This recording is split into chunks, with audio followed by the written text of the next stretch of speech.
మత్తయి సువార్త 17వ అధ్యాయము 20. మత్తయి సువార్త 17వ అధ్యాయం 20-21.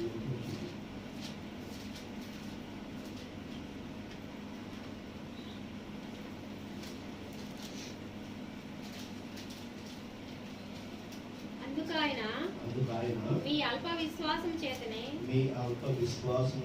మీకు ఆవగించంత విశ్వాసం ఉండిన ఎడల ఈ కొండను చూచి ఇక్కడ నుండి అక్కడికి పొమ్మనగానే అది పోవును. మీకు అసాధ్యమైనది ఏది ఉండదని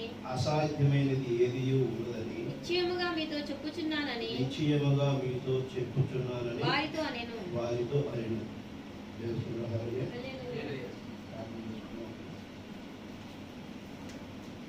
కరుణమైన తండ్రి, పరిశుద్ధ తండ్రి, ప్రభా మీ వందనాలు చెల్లించుకుంటున్నాము. ప్రభా మిమ్మల్ని స్తుతించి ఆరాధించే వాక్యాన్ని ప్రభావం ప్రసాదించుకుంటున్నాము. ఇదిగోనైనా సంఘంలో ప్రభా మిమ్మల్ని కలుసుకోవడం కోసం ప్రభా ఇప్పటివరకు పాటలు వారం మిమ్మల్ని అనుభవించుకుంటుంది మాకు దయచేసింది ప్రభా. ఇదిగోనైనా ఆశీర్వదించిన ప్రభావం ప్రభా ఇదిగో మీరు సంఘంతోనూ ప్రభా ఎవరైతే వాక్యం కలుసుకోవాలని వాక్యం తెలుసుకోవాలని ఆశ కలిగి ఉన్నారో అటు వారికి దయచేసి వారిని మాట్లాడేటప్పుడు ఇవరైనా సంఘాన్ని మీ వైపు నడిపించాలనేటువంటి మా యొక్క ఆకాంక్ష మీ చిత్తమైతే ఈ విషయంలో సమస్తము మీ చేతులు అప్పగించుకుంటూ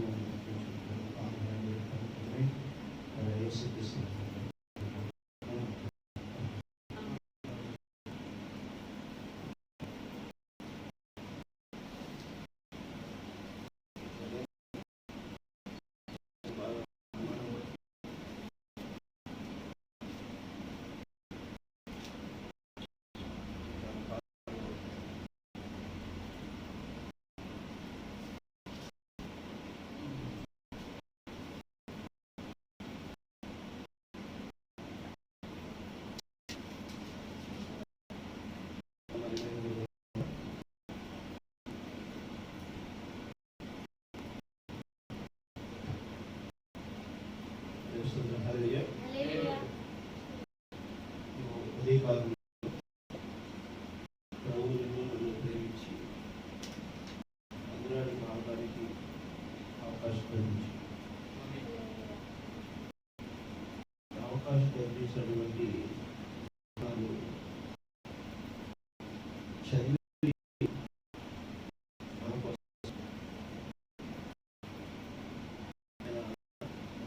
మాట్లాడుతున్నాడు ఆ విధంగా ఈ లోకము తాత్కాలికం, ఈ లోకము శరీరం జీవించేటువంటి లోకమే.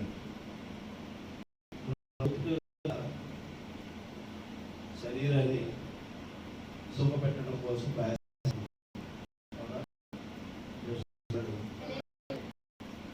సంతోషమైన శరీరాన్ని సుఖపెట్టడం ఇది అంగీకరణ చూసా.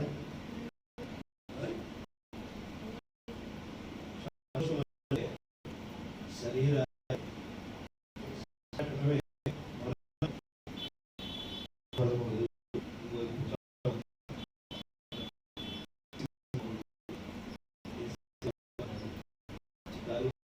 చెమట రాకుండా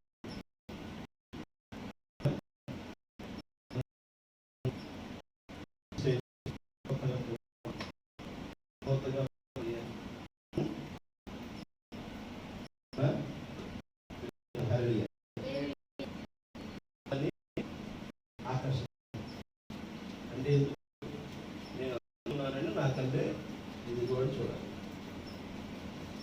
ఎందుకు చూడాలి? నీకంటే ఎందుకు చూడాలి?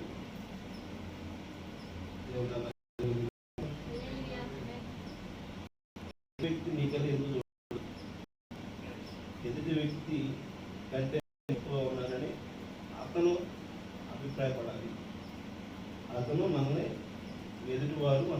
చేయాలి. ఇదే కదా మనం అనుకుంటుంది, సుఖంగా ఉండాలి అనుకుంటే. నువ్వు ఎలా అనుకుంటున్నావు, నీ ఎత్తు వ్యక్తి కూడా అదే అనుకుంటాడనే విషయాన్ని గమనిస్తున్నావా? ఇక్కడ నీలో ఉన్నది జీవమే, నాలో ఉన్నది జీవమే. ఒకరికొకరికి ఏర్పడినది శరీరంలో ఉన్నది జీవమే అనే విషయాన్ని గమనిస్తున్నాం. దేవుని కదా, నిజమే కదా. మరి వాళ్ళకంటే మనం ఎక్కువ ఎందుకు అనుకుంటున్నాం? బిడ్డ కంటే తల్లిదండ్రులు గొప్పని, తల్లిదండ్రుల కంటే బిడ్డ గొప్పని, బంధువులలో వారికంటే నేను గొప్పని, స్నేహితులు వారికంటే నేను గొప్పని, నాకంటే వారు గొప్ప అనుకొని, వారికంటే నేను ఎక్కువగా జీవించాలి, ఎక్కువగా ఆర్థికంగా ఎదగాలి, వారికంటే గొప్పగా నేను ఉన్నాను అని అనిపించుకోవాలి. ఎవరు గొప్ప? చస్తే ప్రతి ఒక్కడు 6 కొట్టులోకి వెళ్ళాలి. చచ్చిన తర్వాత ప్రతి ఒక్కడిని 24 గంటలు గడిచేలోపు లేదా 48 గంటలు గడిచే ఈ శరీరము కూలిపోతుంది. ఏసీ బాక్స్లో పెట్టకపోతే శరీరం అందరికీ కూలిపోతుంది. నీ గొప్ప ఏంటి? ఎదురుడు గొప్ప లేకపోవడం ఏంటి? వాడి శరీరము కులుతుంది, మన శరీరము కులుతుంది. అవునగా? ఇంకా నేను గొప్ప అనేది ఏంటి? మన ఆధిపత్యం ఏం చేస్తున్నాం?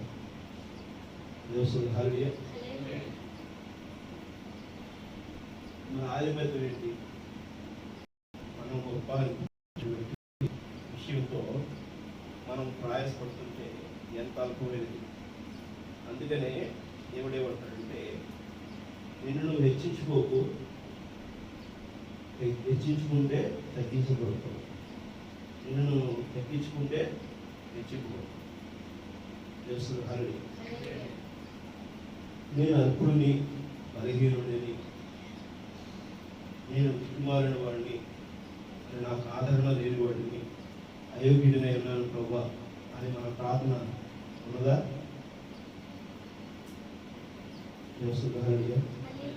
నిజంగా ఈరోజు చాలామంది ఏడుస్తూ రోధిస్తూ ప్రార్థన చేస్తున్నారు. నా సంఘంలో నింటున్నాను, మా భాష గారు ఉన్నారు, మా మతం ఉంది, మా దేశం ఉంది, మా ప్రాంతం ఉంది.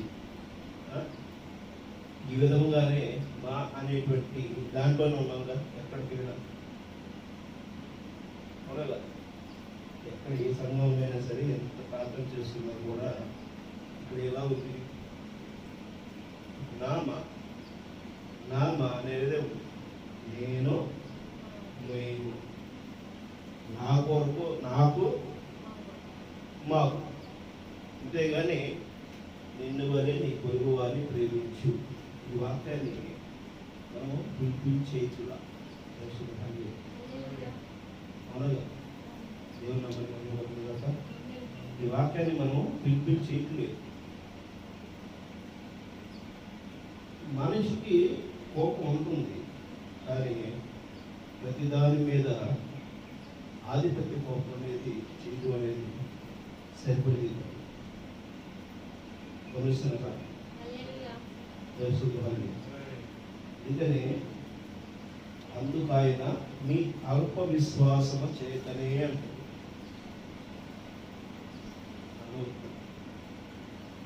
దేవుడు నాకు కృప ఇచ్చాడు, దేవుడే నాలో ఉన్నాడు, దేవుని చేతనే నేను నడిపిపోవడవలసి ఉన్నది. దేవుడే నన్ను, నేను కాదు, కానీ దేవుడులోనే మనం కనపరచబడాలి, నాలో ఆయన కనపరచబడాలి అనే జీవితాన్ని నిశ్చయించుకున్న వాళ్ళు ఎంతమంది?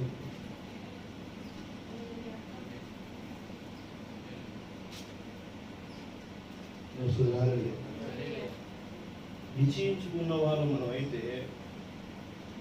మనకు ఒక అసంతృప్తి. ఇక్కడ ఈ వాక్యం ఎందుకు చదవబడింది? దెయ్యాలు పట్టిన వాళ్ళు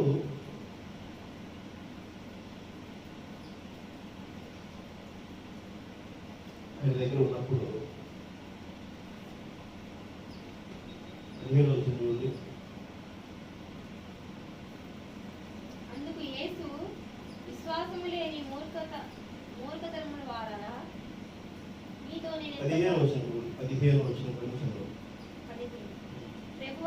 ప్రభువా నా కుమారుని కరుణింపుము. నా కుమారుణ్ణి కరుణింపుము. వాడు చాంద్ర రోగి అయి మిక్కిలి బాధపడుచున్నాడు. ఎలా అనగా అగ్నిలోను నీళ్ళలోను తరచుగా పడుచున్నాడు. నీ శిష్యుల యొద్దకు వారిని తీసుకొని వచ్చితిని గాని వారు వారిని స్వస్థపరచలేకపోయారని చెప్పారు. అందుకు యేసు విశ్వాసం లేని మూర్ఖతరము వారులారా, మీతో నేనెంతకాలం ఉండును, ఎంతవరకు మిమ్మును సహింతును, వారిని నా యొద్దకు తీసుకురండి అని చెప్పారు. అంతటా యేసు ఆ దయ్యమును గద్దింపగా అది వారిని వదిలి ఆ గడియ నుండి ఆ చిన్నవాడు స్వస్థత ఉంది. తరువాత శిష్యులు ఏకాంతముగా యేసు వద్దకు వచ్చి, మేమెంత చేత దానిని వెళ్ళగొట్టలేకపోతుమని. అందుకు ఆయన, మీ అల్ప విశ్వాసము చేతనే, మీ అల్ప విశ్వాసం చేతనే. ఎందుకు ఆ మాట వాడాడు ఆయన?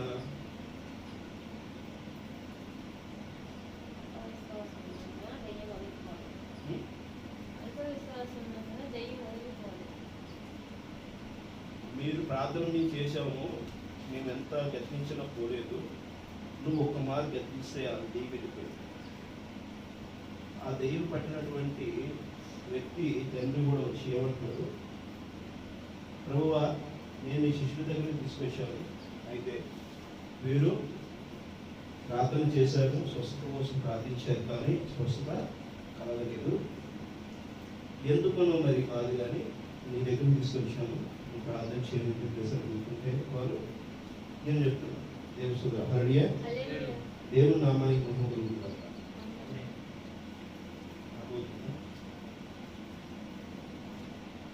మన అల్ప విశ్వాసము వలన మనం ఇబ్బంది. మన విశ్వాసం ఎక్కడుంటుంది? నేను ఎన్నోసార్లు చెప్తా ఉంటాను, మన విశ్వాసం ఎక్కడుండాలి?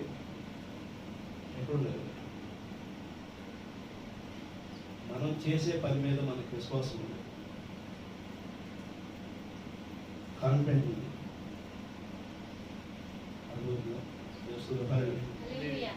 మనం చేసే పని మీద మనం అనుకుంటున్నాం, నేను గొప్పగా చేస్తున్నాను కదా, ఇంకో ఈ టాబ్లెట్ వేసుకుంటే రోగం తగ్గిద్ది. నిజమేనా? రోగం తగ్గిద్దా?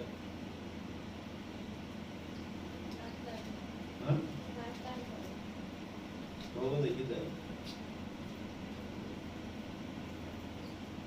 తాత్కాలికంగా బాడీలో పెరిగినటువంటి ఆ వ్యాధి కారకమైనటువంటి క్రిములను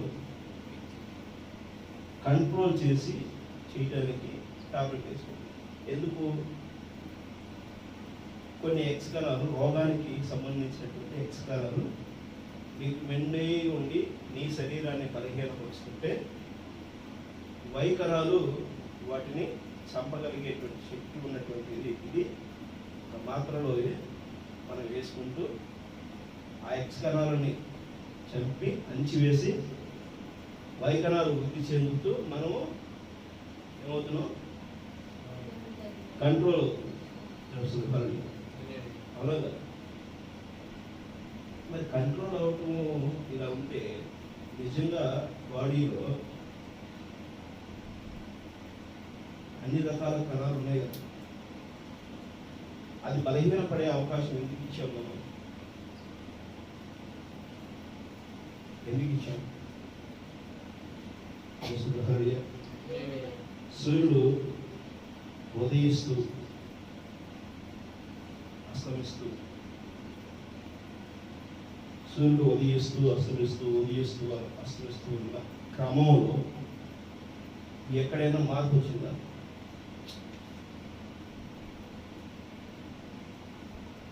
ఏ కాలంలో దాని ప్రభావం చూపించాలో ఆ ప్రభావం చూపిస్తూనే వస్తుంది. దాని పరిధి ఎంతవరకు పనిచేయాలో పనిచేస్తుంది.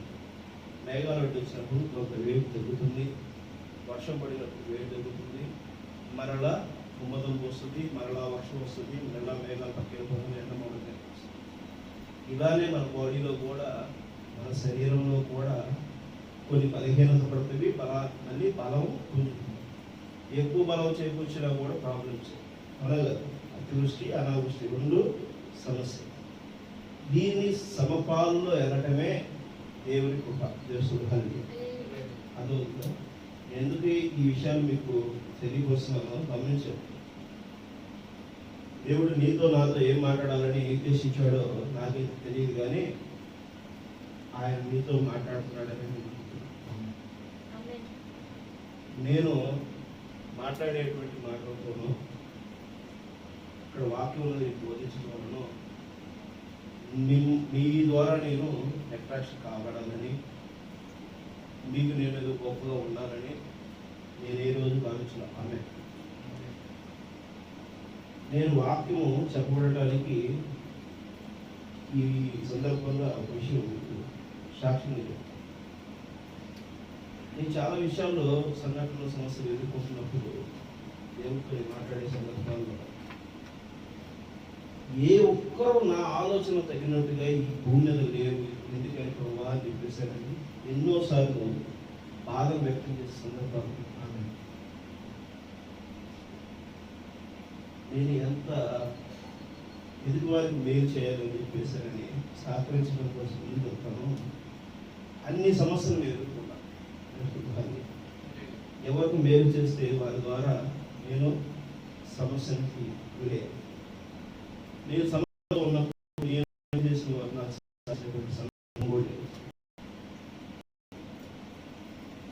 కొంతమంది కొన్ని రకాలు చెప్పారు. మనం జీవించడానికి డబ్బు కావాలి, జీవించడానికి డబ్బు కావాలి కదా. ఈ డబ్బు ఎందుకు?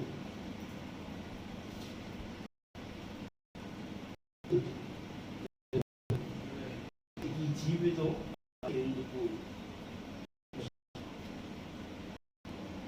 ఈ జీవితం అసలు లక్ష్యం ఏంటి? గొప్పలు చెప్పించుకోవడమే కదా కోరుకుంటుంది ప్రతి ఒక్కరు. అవునా కదా? మొదటిగా మనం ఏమనుకున్నాం, ఈ శరీరాన్ని గొప్పపరచుకోవడం కోసమే మనం 1000, 2000, 1,00,000, 10 లక్షలు, కోటి, 10 కోట్లు, కోటాను కోట్లు, వేలాను కోట్లు ఈ డబ్బు సంపాదించడం వల్లే అధికారం, రూలింగ్, తన మాటని శాసించే స్థాయికి తీసుకొచ్చుకో.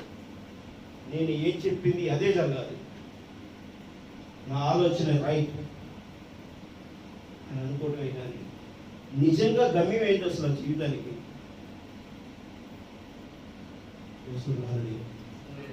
ఏంటి జీవితానికి గమ్యం? నిన్ను కనబరుచుకోవడం కోసమే నువ్వు చూస్తున్నావు, కానీ నీలో ప్రాణం పెట్టిన దేవుడిని కనబరచబడటానికి నీ అడిగేది.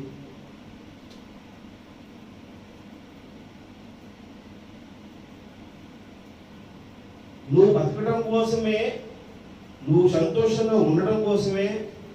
సంతోషం అంటే ఏంటి? నిన్ను కనబరుచుకోవడం కోసం.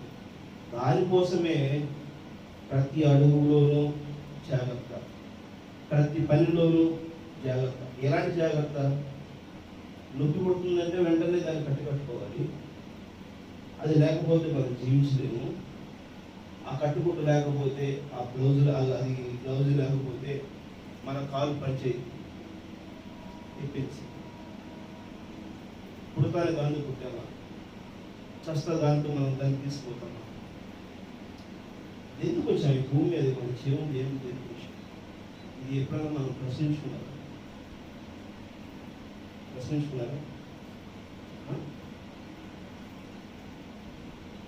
నేను ప్రశ్నించుకున్నాను ఇలాంటి విషయం.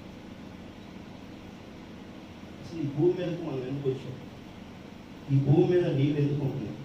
ఈ భూభాగం ఏంటి? నక్షత్రాలు ఏంటి అని అర్ధరాత్రులు శ్మశానాల్లోకి కూర్చునేవాడిని. ఇది ఏంటి? ఎందుకు జరుగుతుంది? మనిషి ఇక్కడికే ఎందుకు రావాలి? శ్మశానాలు ఎందుకు కూర్చుంటారు? పూడ్చిపెట్టడానికి కూడా ఒక ప్రదేశాన్ని నిర్ధారిస్తుంది. ఎందుకని? వారి అలవాట్లు, వారి పద్ధతులు ఘర్షణలు కాకూడదు. మనకు దూరంగా ఉంటారు. తెలుసుకున్నారని ఇచ్చారు. అక్కడ శ్మశానంలో ఒకరు పాతి పెట్టడానికి అంగీకరించారు. ఎందుకని? అందులో చెప్పమాట, ఒక ఆచార పద్ధతి కలిగిన వారు, ఒక ఆచార పద్ధతి కలిగిన వారు శ్మశానంలో కూర్చోబెట్టడానికి వారి ఇష్టపడి పిలుచుకోవాలి. ఎందుకని? వారికి ఒక అలవాట్లు ఉన్నాయి. వారు కాలక్రమేపీగా తాతల నుంచి ఒక పద్ధతులు, ఒక విధి విధానాలు చేస్తున్నారు. ఆత్మలకు కూడా ఘర్షణ రాకూడదు. అర్థమవుతుందా? ఇలా ఎక్కడికక్కడికి డీవియేషన్ అయిపోతుంది. తెలుస్తుంది కదా. ఎందుకని వాక్యం ఏం చెబుతూ ఉంటుందంటే, వారు అలానే ఉండండి, వాళ్ళని ఎలా ఎదగలేండి అని అంటారు. పొలంలో మనము గోధుమలు, వరిలో ఏది మనకు దగ్గర ఉన్నది, మరి ఇతర దేశాల్లో ఉన్నదైతే గోధుమలు. పంట సాగు చేసేటప్పుడు కలుపు పెరుగుతున్నప్పుడు ఆ కలుపుని వేరటానికి వెళ్ళినప్పుడు ఎవరు ఏదిస్తారు? అది కలుపు పక్క పొలంలో వచ్చి మన పొలంలో కలిపేస్తారా?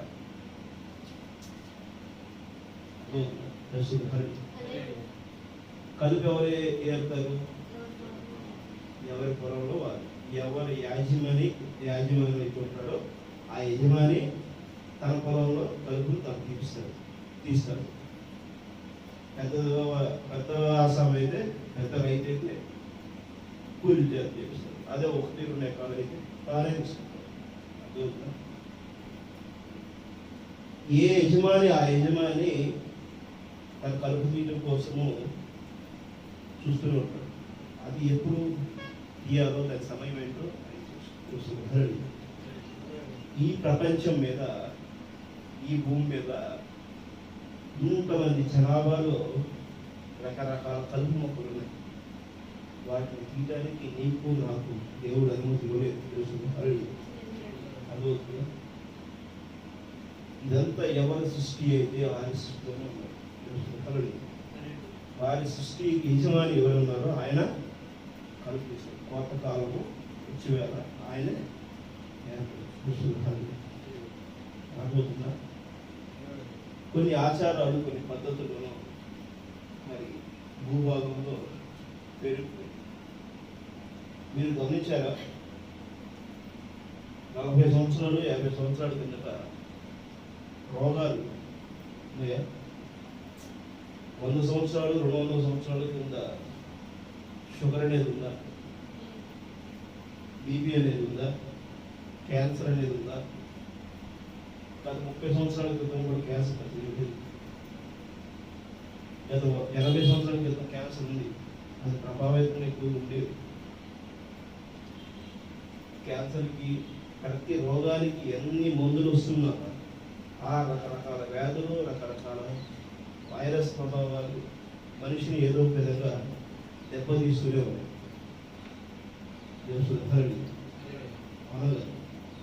ఎందుకని ఈ వ్యాధులు వస్తున్నాయి? ఈ వ్యాధుల్ని నేను ఎందుకని అధిగమించలేకపోతున్నాను? అర్థమవుతుందా?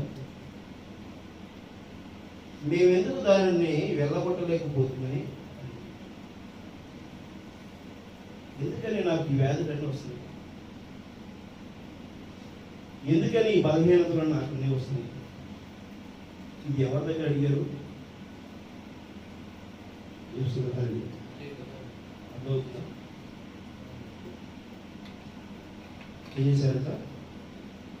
ఏకాంతముగా యేసునందుకు వచ్చి మేము ఎందుచేత దాన్ని వెళ్ళగొట్టలేకపోతుంది అని అడిగారు. ఎవరైనా దేవుని మళ్ళీ అడిగారా? ఎవరు అడిగారు?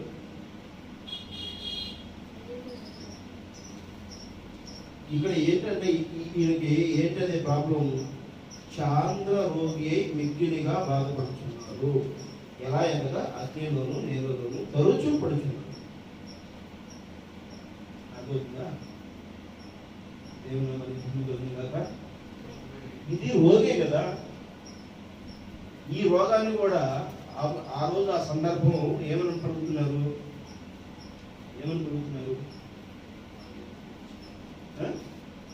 దైవం పట్టిన వాడా ఆమె అర్థమవుతుందా? ఇప్పుడు నీలో ఉన్నది ఎలాంటివి ఉన్నాయి?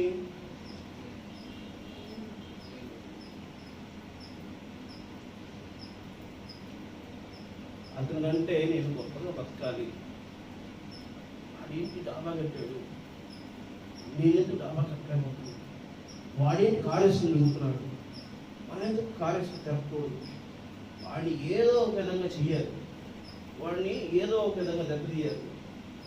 వాటిని ఎదుర్కోవాలంటే ఇంక ఎవరినో ఒకరిని ఉసిగలపాలి, ఎవరో ఒకరిని తగాదో తీసుకురావాలి. ఇదేంటిది? ఈ మనస్తత్వం లేదు కదా.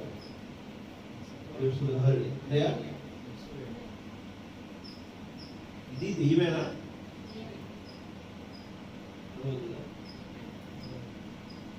సంతోషమే ఒక దెయ్యమై ఉన్నది.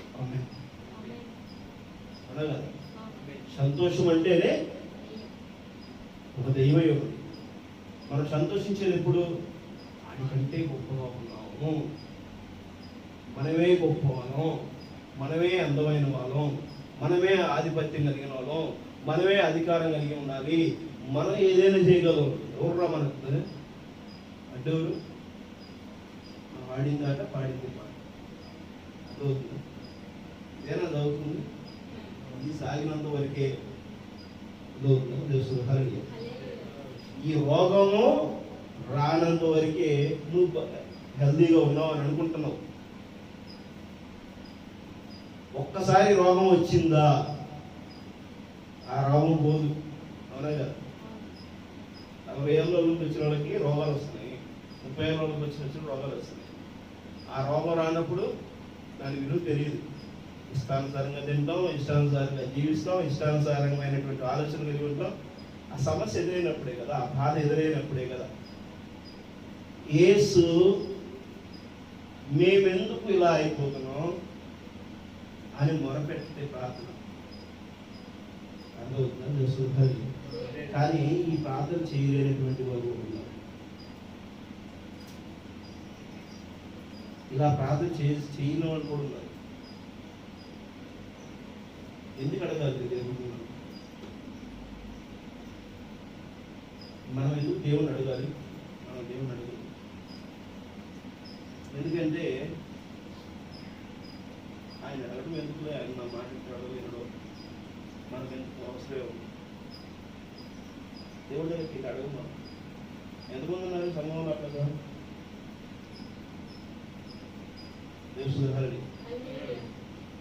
దేవుడి దగ్గరికి వెళ్ళిపోయిన సరెండర్. ఎవరి దగ్గర సరెండర్ అవుతాం మనం? ఎవరి దగ్గర మనం సరెండర్ అవుతున్నాం? సాతాను దగ్గర సరెండర్ అవుతున్నాం. ఎట్లా? మనం అడిగిన ప్రయోజనం ఉండదు కదా. మనం దేవుళ్ళకి మనం ఎదురు జీవించాలి. ఆ వాక్యం మనలో నెరవేర్చబడదు. అది ఆ బలహీనత మనకి అవదలేదు. అందరూ అలా లేరు కదా, సంఘంలో అలా లేరు కదా. దేవునికి తగిన విధంగా నిజంగా వాక్యం చెప్తుంది. వాళ్ళు అలా అంటున్నారు, మనం ఎదుర్కొంటాం. ఈ హోంలాగా మనం ఎలా జీవిస్తాం? ఏలియాలాగా మనం జీవించుకోం. అంత పెద్దోళ్ళండి, అంత ప్రవక్తలు, వారిలాగా మనం జీవించుకోం. అది సాధ్యమవుతుంది. కష్టం లేదు. హరియా ఉన్నాయో ఆలోచన, కానీ దేవుడి దగ్గర ఎన్ని వేరియేషన్స్ ఉన్నాయి జీవితంలో. మన జీవితంలో ఎన్ని పరిస్థితులు, ఏ ఒక్క చిన్న కష్టం వచ్చినా సరే టక్కున వెళ్ళి మోకరించేసి ప్రభా తండ్రి నాయన ప్రభా నాయన మీరు ఆశీర్వదించండి, ఈ కష్టం నేను భరించలేకపోతున్నాను ఏడ్చి ప్రార్థించేవారు కూడా ఉన్నారు. కానీ వాళ్ళకి ఆ సమస్య పరిష్కారం కావట్లేదు.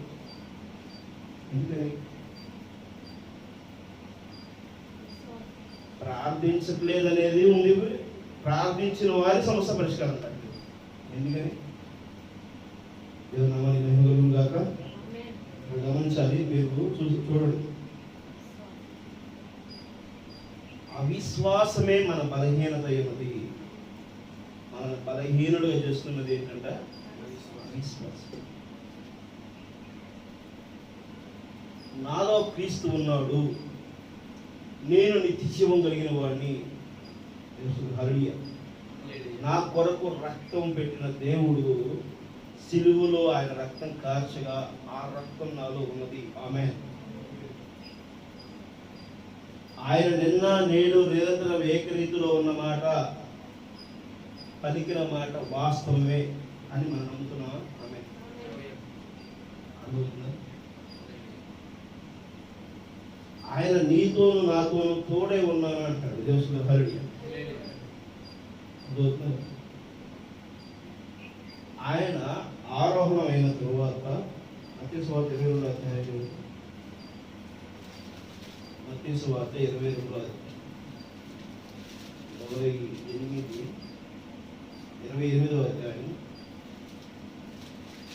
20వ వచనం. మత్తయి సువార్త 28వ అధ్యాయం 20వ వచనం. నేను మీకు ఏ సంగతులను ఆజ్ఞాపించి వాటన్నిటిని గైకొనవలెనని వారికి బోధించుడి. ఏం చెప్తున్నాడు ఆయన? నేను మీకు ఏ సంగతులను ఆజ్ఞాపించుతున్నో వాటన్నిటిని గైకొనవలనని బోధించుడి.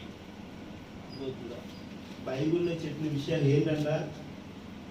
గైకొనాలా, గైకొనవుతా? అర్థమవుతుందా? బైబిల్లో మనకెందుకండి?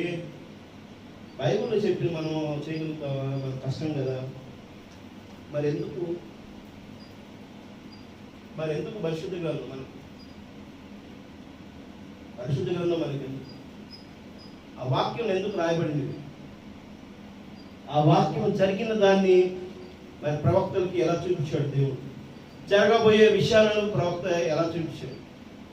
ప్రకటన గ్రంథం మొత్తం జరగబోయేదని చెప్తున్నాం కదా. మరి మిగిలిన పుస్తకాల్లో కూడా, మిగిలిన గ్రంథాలు, ఆ పరిశుద్ధ గ్రంథంలో కొన్ని పుస్తకాలు ఇక్కడ జరగవలసిన లేఖనాలు ఉన్నాయి. ఆమె జరుగుతున్న లేఖనాలు ఉన్నాయి. ఆమె దేవుని నామానికి మహిమ కలుగును గాక.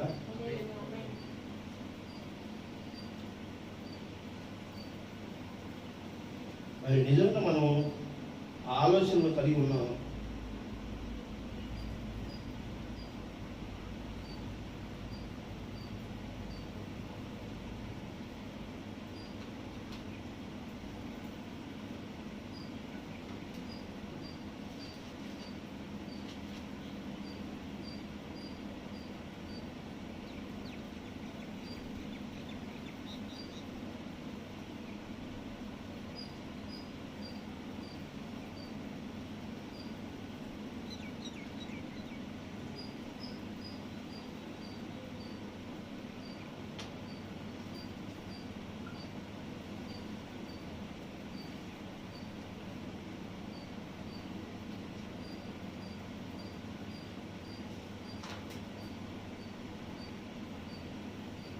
ఒక విషయాన్ని గుర్తు చేద్దాం అనుకుంటున్నాను. అది ఒక విషయం.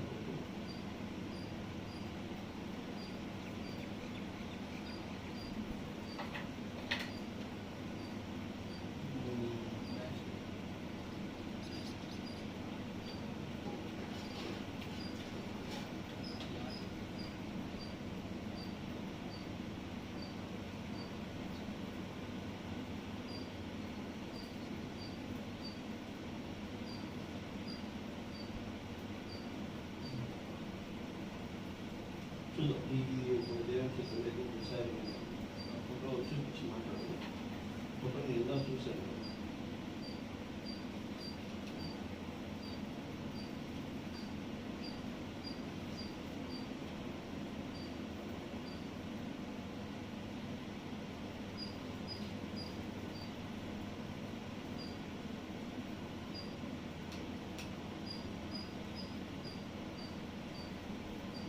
వాక్యం నెరవేర్పు జరిగినది.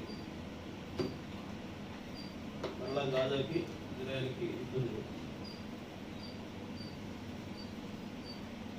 మళ్ళా గాజాకి ఇజ్రాయెల్ యుద్ధం జరుగుతుంది. ఇజ్రాయెల్ స్వభావం 18 మంది మృతి చెందారు.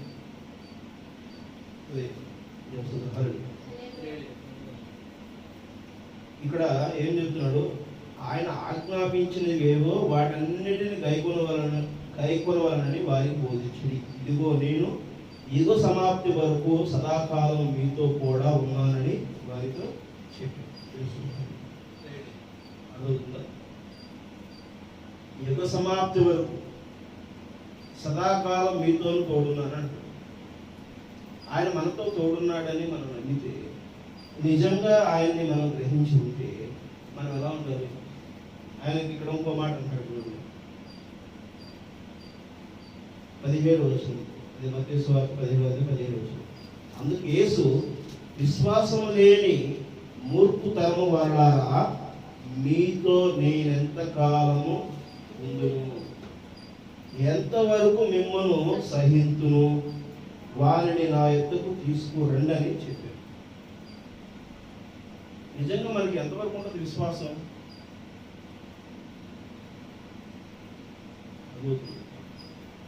ఎంతవరకు ఉంటుంది మనకు విశ్వాసం? ఎంతవరకు మనం దేవుణ్ణి దగ్గరికి వెళ్ళి కూర్చొని ప్రార్థిస్తాం? యేసు దగ్గర మనం కూర్చొని, ప్రభువా నాకు ఎందుకు రాదు, ఎందుకు ఇలా నేను చేసుకుంటున్నాను, ఎందుకు నాకు ఈ బలహీనతని ఎక్కడ నేను విశ్వాసం కలిగి ఉన్నాను, నాలో ఎక్కడ బలహీనత ఉంది, ఎందుకు నాకు ఈ వ్యాధి కలిగింది, ఈ సమస్య ఎందుకు వచ్చింది అని ప్రార్థించేటువంటి వారిగా మనం ఉంటూ మనల్ని దేవుని మనం కనబరిచేటువంటి వారిగా లేకపోతే, దేవుని కనబరచడం అంటే ఏంటి? ఆయన వల్ల తెల్లని వస్త్రాలు వేసుకుని, ఆయనని చనిపోయాడు ఇష్టపడ్డగాని మట్టలు పట్టుకుని తినటం, ఉప్రేడి వచ్చిందని చేయటం, అదే సమాధులకు రంగులు వేసుకోవటము, క్రిస్మస్ వస్తే ఇంటి మీద స్టార్లు పెట్టుకోవటం, నేను క్రైస్తవునని మెడలో సిరివేసుకుని తిరగటం, బైబిల్ పట్టుకొని మనం బయట తిరగటం, ఇవేనా? యేసుక్రీస్తుని గుర్తెరిగి జీవించడం అంటే?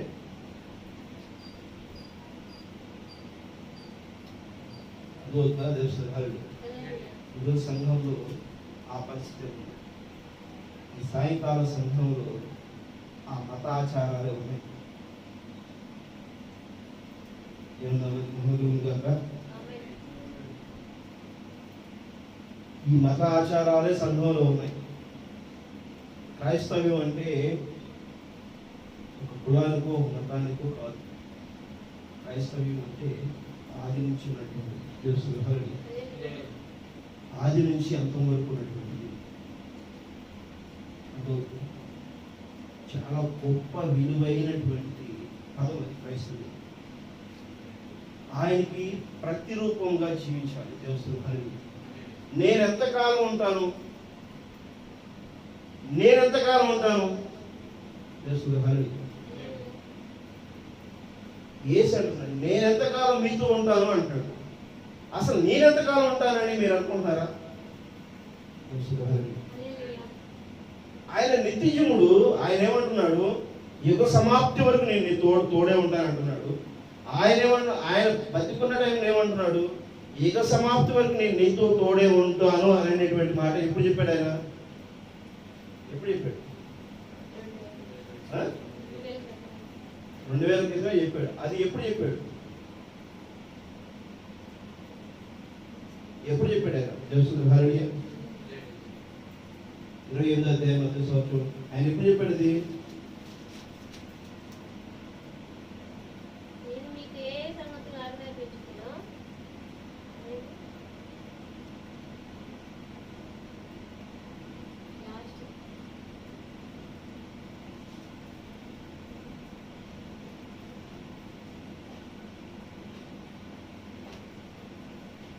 28వ వచనం 6వ వచనం.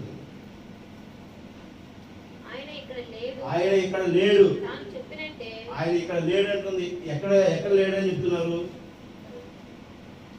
ఆయన ఎక్కడ లేడని చెప్తున్నారు?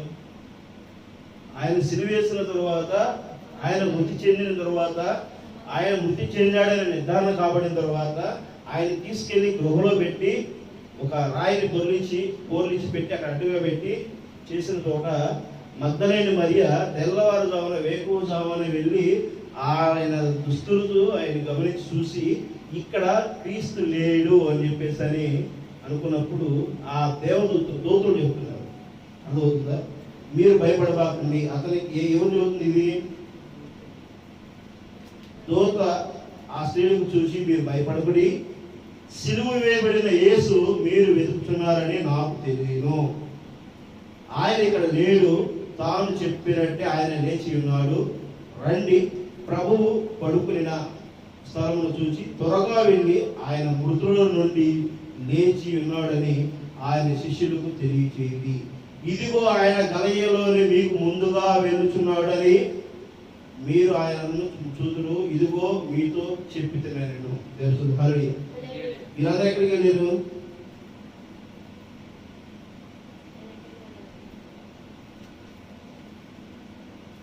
పదహారు 11 మంది శిష్యులు యేసు తమకు నిర్ణయించిన గలిలయలోని కొండకు వెళ్ళి. అర్థమవుతుందా? వీళ్ళు వచ్చేసి పేతురుకి వాళ్ళందరూ చెప్పగా వెంటనే ఆయన 11 మంది శిష్యులకి ఆయన మొదటికి ఎప్పుడు చెప్పాడు? నేను మృతులుగా కాబడిన తరువాత మరలా మిమ్మల్ని గలిలయలో కలుసుకుంటాను. ఆమేన్. గలిలయ కొండ మీద కలుసుకుంటాను. గలిలయలోని కొండకు మీరు రండి, అక్కడ మీతో నేను మాట్లాడతాను. అప్పుడు మీతో మాట్లాడతానన్నప్పుడు ఆయన ఏం చెబుతున్నాడు? దేవుడు హల్లెలూయా. ఏం చెబుతున్నాడు ఆయన? చదవండి, కింద చదవండి. ఆలోచిస్తూ కూర్చుంటున్నట్లుగా చదివితే తెలుస్తుంది మీకు. చదవండి, చూడండి, పరిశీలించండి, అక్కడ ఏం జరుగుతుంది అనేది గమనించండి. కాబట్టి మీరు వెళ్ళి సమస్త జనులకు శిష్యులుగా చేయడని తండ్రి యొక్కయో కుమారుని యొక్కయో పరిశుద్ధాత్మ యొక్కయో నామములోనికి వారికి బాప్తిసం ఇచ్చుచు నేను మీకు ఏ సంగతులను ఆజ్ఞాపించుతున్నో వాటినన్నిటిని కైకొనవలనని వారికి బోధించుడి. ఆయన నిత్య జీవాన్ని బోధించాడు. ఆమె ఆయన కలవరలో చిందించిన రక్తము మనలో ప్రోక్షించబడటానికి ఆయన వాక్యం చిందించాడు. ఆమె ఆ వాక్యమే, ఆ రక్తమే, ఆ సాదృశ్యమైన రక్తమే నీలో నాలో ఉన్న రక్తం. ఆమె ఆ బోధించిన వాక్యం ఏదైతే ఉన్నదో అది నీ హృదయంలో విత్తుకో అంటున్నాడు. ఆమె ఆ చెప్పబడిన పలకబడిన మాటలను అజీవం కలిగినటువంటి వాటిని నువ్వు జీవించాలి. మరి నువ్వు ఆ విధంగా జీవించితే ఆ రక్తం నీలోకి వస్తే, ఆ శక్తి నీలోకి వస్తే, ఆ పరిశుద్ధాత్మ నువ్వు కనపరచబడితే వ్యాధి నీలో ఉంటుందా? ఏమన్నా మనకి భూమికలుగాక అర్థమవుతుందా? నేనెంతకాలం మీలో ఉంటాను, నేనెంతకాలం మీతో ఉంటాను. తెలుసు. నేను ఉన్నంత కాలం గద్దిస్తే ఆగింది. ఆమె అర్థమవుతుందా? ఆయన గద్దిస్తే ఆ రోగము, ఆయన తాగితే స్వస్థతలు కలిగింది. ఆయనను వెంబడించిన పౌలు నడుస్తుంటే ఆయన అంగీ తగిలి స్వస్థత పొందుకున్నవారు. ఆమె అర్థమవుతుందా? ఈరోజు సంఘాల్లో ఎన్నో అద్భుత కార్యాలు జరుగుతున్నాయి అంటే ఆయన మాటలు అక్కడ పలకబడుతున్నాయి. ఆమె కేవలం ఆయన రక్తము కింద మనం ఉండటం వల్లనే మనం స్వస్థత పొందుకుంటున్నాం. అర్థమవుతుందా? స్వస్థతలు ఎక్కడి నుంచి వస్తాయి? నేను ఇవ్వలేను, ప్రవక్త ఇవ్వలేడు, ఈ కాల ప్రవక్త బ్రహ్మం కూడా ఇవ్వలేడు, ఇంకొకరు కూడా ఇవ్వలేడు. కేవలం ఆయన మీద అభిషేకించబడిన క్రీస్తు వలనే. ఆమె ప్రవక్త మీద అభిషేకించినటువంటి క్రీస్తే. ఆమె క్రీస్తు ఆయనలో ఉన్నాడు కాబట్టి, ఆమె క్రీస్తు ఆయనలో నుంచి జీవించినట్లుగానే నీలో నాలో నుంచి కూడా జీవించడం కోసమే ఆయన చెప్తున్నాడు. ఆమె అర్థమవుతుందా? నీవు నా మాదిరి సంపూర్ణులు కావాలి అనేటువంటిది ఆయన పరిశుద్ధ గ్రంథం చెప్తున్నాడు. ఆమె అర్థమవుతుందా? ఈ బలహీనమైన శరీరము ఒక రోజున మృత్యువాత పడుతుంది. అయితే ఆ బలహీనమైన శరీరముకు సంబంధించిన ఈ భౌతిక యుగము కాదు, ఈ భౌతిక లోకము కాదు మీరు జీవించవలసింది.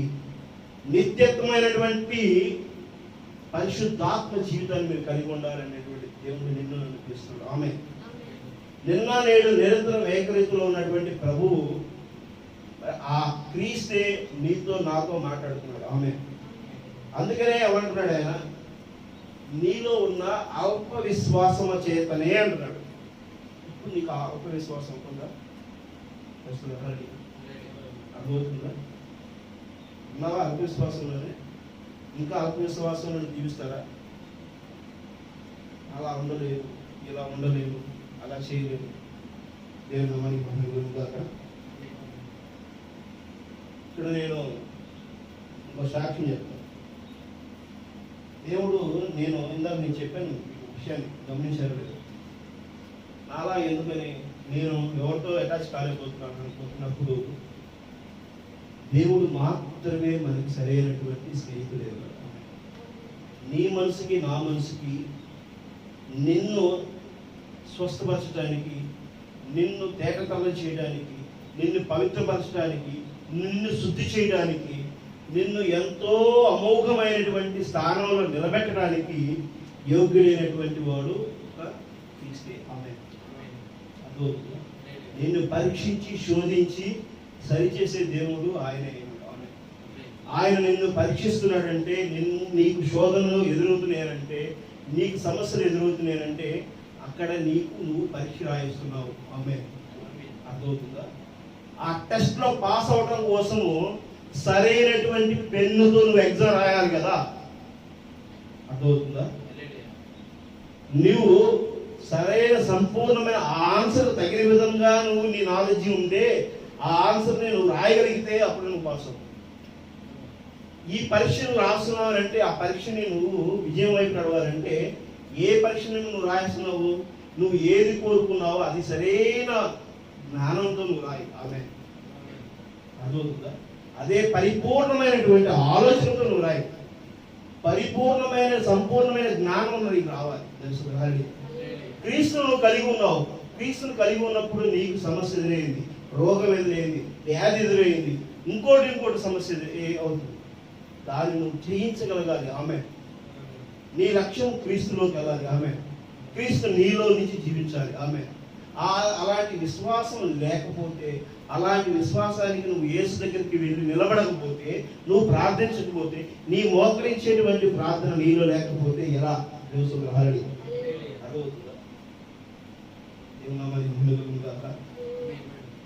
ఇక్కడ ఒక విషయాన్ని గమనించు. కొద్ది రోజుల క్రితం నాకు తెలియకుండా మరి నా భార్య చిన్న పొరపాటు చేసింది. సిస్టర్కి సహాయం చేసినప్పుడు నాకు తెలియకుండా జరిగింది. దానికి నేను కోపం వచ్చింది, కొట్టాను. ఐశ్వర్యంగా పట్టుకోవాలి. వాక్యం చెప్తుంది, రాపు చెప్తున్నాడు. కానీ ఆ సందర్భంలో మరి బలహీనమైన శరీరం వారు కాబట్టి పట్టుకుంటుంది. దేవుడు క్షమించిన ద్వారా ఈ సందర్భంలో సిస్టర్ అక్కడ ఉన్నటువంటి ఇంట్లో నుంచి కనుక నైట్ 1 గంట 1:30 టైం జరిగినప్పుడు అందరూ తెలుసు కదా, సంఘానికి కూడా తిరిగి కోసం దోస్తులు ఖాళీ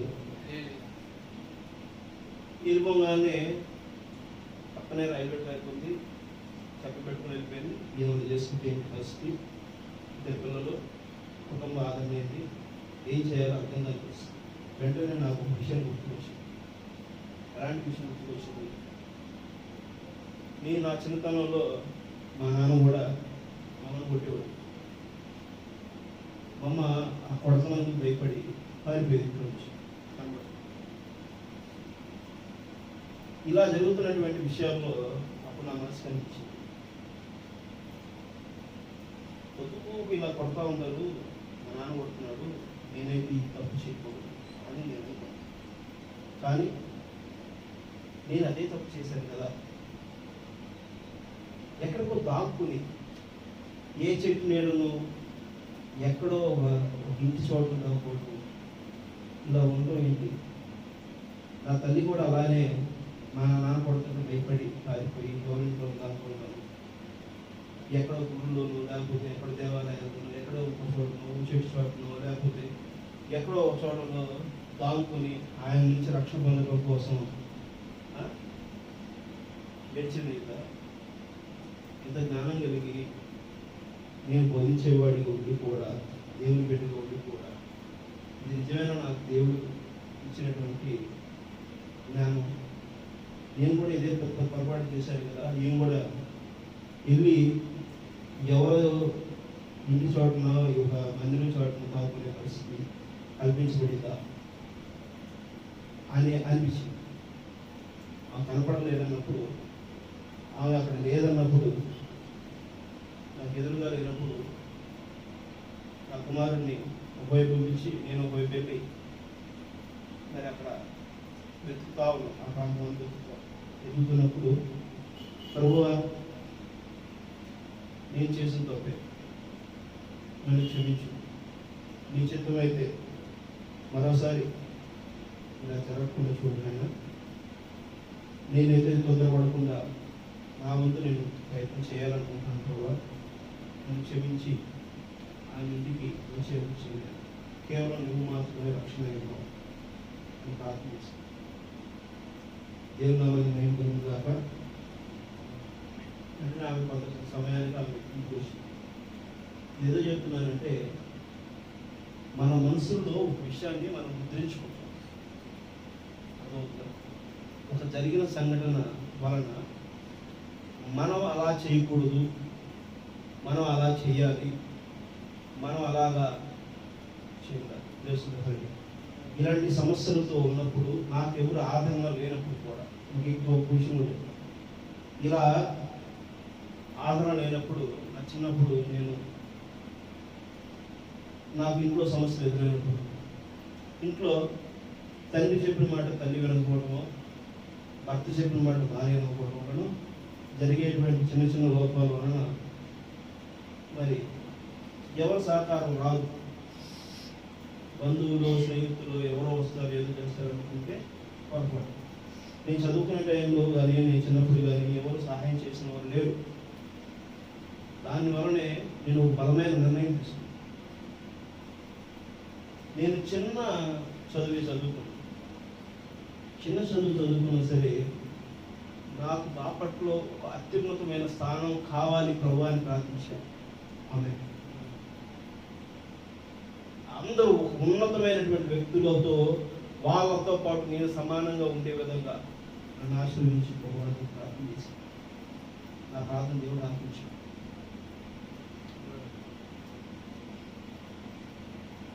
బాపట్ల ఈరోజు ఈ బీఏపీలు అనుకునే వాళ్ళందరితోనూ నాకు పరిచయం కలిగే స్థాయి పెట్టుకుని తీసుకొచ్చాను.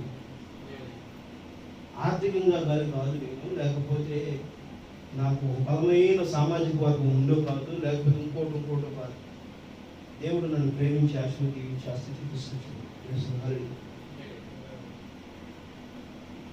రాష్ట్రంలోనే ఒక అత్యున్నతమైనటువంటి స్థానాన్ని పరిచయాలు దేవుడు కల్పించాడు.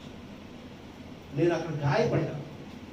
ఆ గాయపడిన దానికోసం నేను దేవుని ప్రార్థించాను. దేనితో ప్రార్థన చేస్తే వచ్చింది కదా నాకు? అల్ప విశ్వాసంతోనా, విశ్వాసంతో ప్రార్థన చేసి వచ్చింది.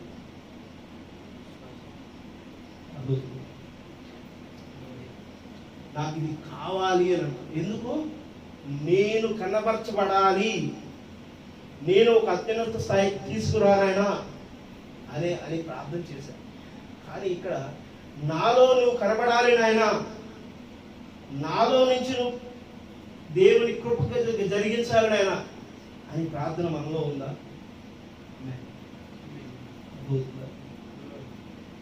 క్రీస్తుని మనలోకి తీసుకొచ్చుకోవడం కోసం ఇష్టపడేవారుగా ఉన్నాము మనం. ఆయన మొహం మీద ఉమ్మేపించుకున్నవాడు కదా, కొరడా దెబ్బలు తిన్నవాడు కదా, కాలితో కొట్టబడినవాడు కదా, సిలువుకి అప్పగింపబడినవాడు కదా, ఈయన దొంగ అన్నవాడు కదా, ఈయన ఒక వేషి కుమారుడు అని ఊరు మొత్తం బహిష్కరించినటువంటి వ్యక్తి కదా. అలాంటి వ్యక్తిని నిజంగానే మనలో జీవించడానికి మనం ఇష్టపడుతున్నాం అంటూ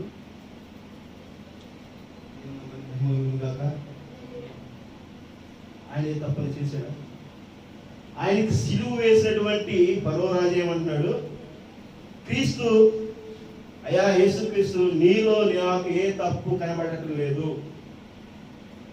నువ్వు రాజు అంటున్నారు, నీ రాజ్యం వచ్చినాను అని చెప్పి అంటున్నారు, అసలు నీ రాజ్యం ఏంటి, నువ్వు రాజు అంటున్నావు ఏంటి, నీలో నాకెక్కడ తప్పు లేదు, నువ్వు పేదలకు సహాయం చేసిన వాడివే, నువ్వు అస్వస్థత కలిగిన వారిని స్వస్థపరిచిన వాడివే, రోగాలను పోగొట్టిన వాడివే, దెయ్యాలను పోగొట్టిన వాడివే, నీకంటూ ఏ డబ్బు లేదు, నీకు ఖాళీ జేబు తప్ప నుంచి నీకేమీ లేదు నాయనా, నువ్వు ఒక మాట చెప్పు నాయనా, నీకు వేసినటువంటి ఆ సిలువు శిక్షని నేను రద్దు చేస్తాను అని చెప్పేసి అడిగాడు. తెలుసా విషయం? కానీ ఈ దుర్మార్గులు ఉన్నారే, వారు ఏం చేశారు? ఎంత ఈ లోకం ఎంత దుర్మార్గమైనటువంటిదో ఇక్కడ ఉన్న పరిస్థితి ఏమిటి చూడండి.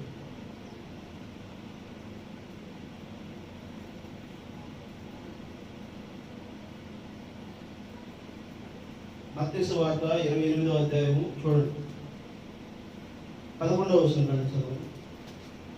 మత్తయి సువార్త 28వ అధ్యాయం. చాలా ఉంది, ఇంకా నేను దేవుని వల్ల ఒక స్టెప్లో నేను అనుకున్నాను, కానీ చాలా లోతైన విషయాలు మీకు మాట్లాడుతున్నానని అనుకున్నాను. నేను ఒక ఆలోచన కలిగి ఉన్నాను. మొదటిగా దాన్ని నేను దేవుణ్ణి అడిగాను, ప్రభువా నా సంఘానికి నీ బిడ్డలకు ఏ బోధ చేయాలని నేను అనుకున్నది కాదు, కానీ నీ చిత్తం ప్రకారం కానీ అద్భుతంగా దేవుడు మాట్లాడుతున్నారు. ఆమేన్. వారు వెలుచుండగా కావలి వారిలో కొందరు పట్టణంలోకి వచ్చి జరిగిన సంగతులన్నిటినీ ప్రధాన యాజకుడితో చెప్పిరి. కాబట్టి వారు పెద్దలతో కూడి వచ్చి ఆలోచన చేసి ఆ సైనికులకు చాలా ద్రవ్యం ఇచ్చి మేము నిద్రపోవచ్చుండగా అతని శిష్యులు రాత్రి వేళ వచ్చి అతని ఎత్తుకుని పోయారని మీరు చెప్పుడు. అదవుతుందా? చాలా మంది పెద్దలు ఏంటంటే పెద్దలు కూడి వచ్చి ఆలోచన చేశారండి. కనబడట్లేదా? ఇక్కడ ఆయన మృతదేహం లేదా? ఆయన శిష్యులు వచ్చి సైనికులకి ఏంటంటే నిద్రపోచుండగా అతని శిష్యులు రాత్రి వేళ వచ్చి అతన్ని ఎత్తుకుని పోయారని మీరు చెప్పండి. అర్థమవుతుందా? దేవుని నామానికి మహిమ కలుగును గాక. ఆ రోజు ఆయన చనిపోయినప్పుడు చెప్పారు, ప్రవీణ యేసుక్రీస్తు ఈ యొక్క బోధను నేను చెప్పిన ఏ సంగతులు ఉన్నాయో అవి ఏంటంటే ఆజ్ఞాపించుతున్న వాటి నుండి గైకొన వాళ్ళని బోధించడని చెప్పిన మాట ఆయన చనిపోయిన తర్వాత మాట. ఆమె అర్థమవుతుందా? ఆయన బ్రతికున్నప్పుడు చెప్పిన మాట కాదు. ఆయన బ్రతికున్నప్పుడు ఏమంటున్నాడు? ఆయన నేనెంతకాలం మీతో ఉంటాను అంటున్నాడు. ఆమె అర్థమవుతుందా? నేనెంతకాలం మీతో ఉంటాను, ఈ శరీరం ఎంతకాలం మీతో ఉంటుంది. అర్థమవుతుందా? ఆయన చనిపోయినప్పుడు కూడా ఆయన యొక్క బోధను అంగీకరించిన వారు, ఆయన ఎంత బోధిస్తున్నాడు, ఆయన ఎక్కడ గొప్పవాడైపోతున్నాడో అక్కడ ఆయన బోధ ఇంత అంటుందని చెప్పేసి ఆయన అసూయ పడుతున్నటువంటి పెద్దలు, సంఘ పెద్దలు. అర్థమవుతుందా? ఆ విషయాలను మరుగున పెట్టండి. ఈరోజు సంఘ శాఖలు ఇలాంటివే జరుగుతుంది. అర్థమవుతుందా? నిజమైన వాక్యాన్ని ఎరిగి నడుచుకునేటువంటి వారిని ఎవరు కూడా ముందుకు రాలేవారు. అర్థమవుతుందా? తెలుస్తుంది. కలడి నీతిమంతుడు ఎక్కడ కూడా నిలబడటానికి సంఘం ఈ లోకము అంగీకరించింది. ఆమె నిజాయితీ పరుని ఎక్కడ కూడా ఈ లోకము ఒప్పుకోదు. ఆమె అర్థమవుతుందా? కాబట్టి వీరితో పాటు ఉన్నటువంటి వీరిని ఏం చేయాలంటే వీరితో కలిసి జీవించమని చెప్తుంది వాక్యం. ఆమె అర్థమవుతుందా? దేవుని హల్లెలూయా. మత్తయి సువార్త 17వ అధ్యాయం 19వ వచనం చదివామా?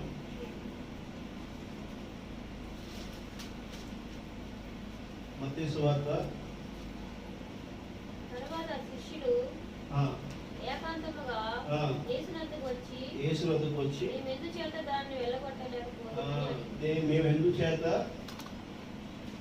వెళ్ళగొట్టలేకపోతుంది. ఎందుచేత వెళ్ళగొట్టలేకపోయారు? అక్కడ వారే ఉన్నారు. అర్థమవుతుందా? వారిలో క్రీస్తు లేడు. ఆమె అక్కడ తండ్రి లేడు, అక్కడ పరిశుద్ధాత్మ లేదు. అర్థమవుతుందా? అక్కడ సృష్టికర్త వారిలో లేడు, అక్కడ వారే ఉన్నారు. మేము వెళ్ళగొట్టగలుగుతాం, మేము అది చేయగలుగుతాం, ఇది చేయగలుగుతాం. అర్థమవుతుందా? ఇది ఎంతవరకు నిలబడుతుంది? అర్థమవుతుందా? అర్థమవుతుందా? దేవుని హరి ఈ గొప్పవాడు ఎంతవరకు నిలబడగలుగుతాడు? ఒక రోజున కాలగర్భంలో గడిచిపోయేవాడు. అర్థమవుతుందా? దేవుని హరి అలెగ్జాండరు నేనే గొప్పవాడు అన్నాడు. ఆయన ఎంతవరకు నిలబడ్డాడు? ఏమన్నాడు ఆయన? ప్రపంచాన్ని ఏలినటువంటి వ్యక్తి అలెగ్జాండర్. ఆయన ఏమన్నాడు? చనిపోతా నా చేతులు ఒత్తి చేతులు అలా పైన పెట్టి నన్ను కూర్చిపెట్టినాడు. ఎందుకన్నాడు ఆయన? ఎందుకన్నాడు? అదే ఈరోజు గొప్ప చెప్పుకుంటున్నటువంటి వ్యక్తులను నిజంగా మనం సంబోధించగలుగుతామా? అలెగ్జాండర్ మాత్రం చెప్తున్నాం. ఎందుకు చెప్తున్నాం? అలెగ్జాండర్ బతుకున్నప్పుడు ఎవరు ఆయన అంగీకరించలేదు, కానీ ఆయన ఫాలోయింగ్ ఉంది. ఆయన్ని శబాష్ శబాష్ అనేవాళ్ళే. ఆయన చనిపోయిన తర్వాత ఆయన విగ్రహాలు పెట్టుకొని ఎవరు కూడా జీవించేవాళ్ళు లేరు. అర్థమవుతుందా? అర్థమవుతుందా? దేవుని హరి ఒక వ్యక్తిని గొప్ప చేసుకుంటూ బతికేటువంటి ఈ లోకమే వీరు బతకడం కోసం, ఒకళ్ళు బతకడం కోసం ఒకళ్ళు గొప్ప చేస్తారు, అంతే. దేవుని హరి అర్థమవుతుందా? కానీ ఇక్కడ దేవుడు ఏం చెబుతున్నాడు? నువ్వు బతకడం కోసం కాదు నాయనా, బతకడం కోసం కాదు, నీలో ఉన్న నిత్య జీవం బతకడం కోసము నువ్వు జీవించాడు. అవునా? అర్థమవుతుందా? ప్రభువైన యేసుక్రీస్తు ఏమన్నాడు? నన్ను ఆరాధించండి అని చెప్పారు. అలెగ్జాండర్ చేశాడు, అందరిని దాడి చేశాడు, ప్రపంచం మొత్తం ఉన్నాడు. ఆయన నేను ఇంత సంపద కలిగి ఉన్నాను, ఇంత ధనవంతున్నై ఉన్నాను, ఇన్ని సామ్రాజ్యాలు కలిగి ఉన్నాయి, అయినా కూడా నా పెద్ద సామ్రాజ్యంలో నాకున్న 100 వైద్యులు ఉన్నా కూడా ఎక్కడ నాకు వైద్యం అందలేదు, ఎక్కడ ఏం చేయలేదు, నేను చచ్చిపోయాను. అర్థమవుతుందా? దేవుని హరి నేను ఉట్టి చేతులతోనే వచ్చాను, ఉట్టి చేతులతోనే పోతున్నాను. ఈ శరీరం తాత్కాలికమైనది. దేవుని హరి యేసు క్రీస్తు ఆ మాట అన్నాడు కాబట్టి అలెగ్జాండర్ మనకి ఇప్పుడు కూడా గుర్తు చేసుకుంటున్నాం. కానీ ప్రపంచంలో గోడలకు మన గొప్ప వ్యక్తులు కొన్నాడు. మేమే గొప్ప, మేమే గొప్ప. ఆ వ్యక్తి గురించి మనం మాట్లాడితే ఈరోజు పెద్ద గొడవలు అయిపోయి అల్లర్లేదు. అలాంటి వ్యక్తుల గురించి మాట్లాడి ప్రభువైన యేసుక్రీస్తు ఎక్కడ నేను గొప్పవాడని చెప్పుకోలేదు. స్వస్థతను పని చేసి కూడా చెవిలో చెప్పాడు. అర్థమవుతుంది నేను చెప్తున్న విషయం? చెవిలో చెప్పాడు. నేను స్వస్థతను చేశానని ఎవరికి చెప్పకూడదు. దెయ్యములు 2000 పైబడి ఉన్నటువంటి దెయ్యాలు పోగొట్టిన వాడిని ఏం చేశాడు? 2000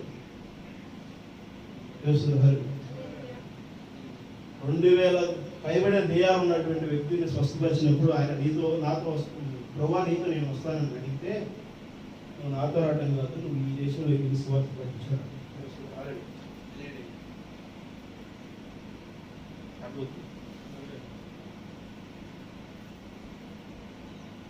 సువార్త ప్రకటించాలంటాడు. సువార్త అంటే ఏంటి? సువార్త అంటే మంచివారు. ఇక్కడ మనం చెప్తున్న వాక్యం ఏమై ఉండాలి?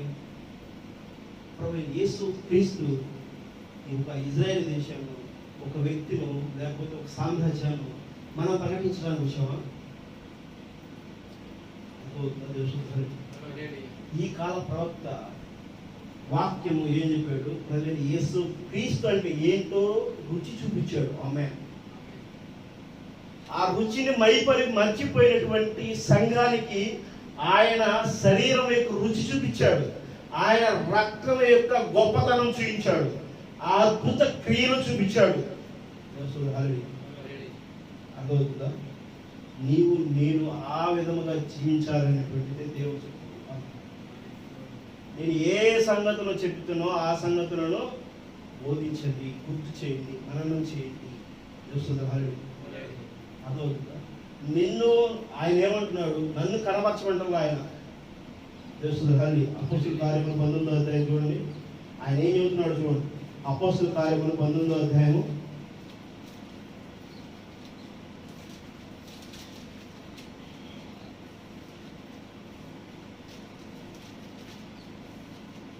అపోస్తుల కార్యములు 19వ అధ్యాయము 13, 14, 15 చూడండి.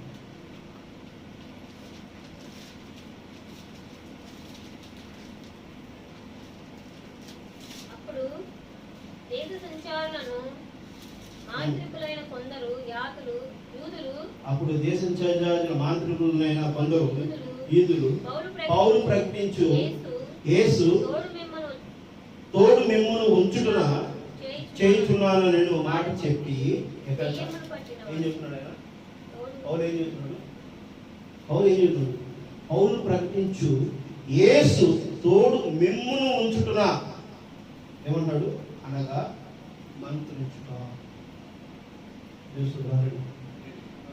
అదవుతుందా? ఏందంట?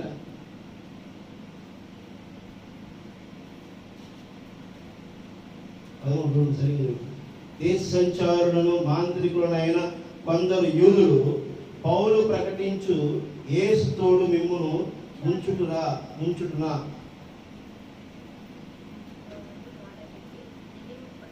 చేయుచున్నానని మాట చెప్పి దయ్యమును బట్టి వారి మీద ప్రభువైన యేసు నామమున ఉచ్చరించుటకును పూనుకుని. దేవునామానికి మహిమ కలుగుగాక. ప్రభువైన యేసు క్రీస్తుని అక్కడ కనబడుస్తుంది. ప్రభువైన యేసు క్రీస్తు నిన్న నేడు నిరంతరమై ఏకరీతిలో ఉన్నటువంటి దేవుడు ఆయనలో కనపరచబడ్డాడు. దేశ ఆయనలో వెలుగు కలిగి ఉన్నాడు. ఆయన పలకబడిన మాటే మూలమైనది. ఆమె చూడండి.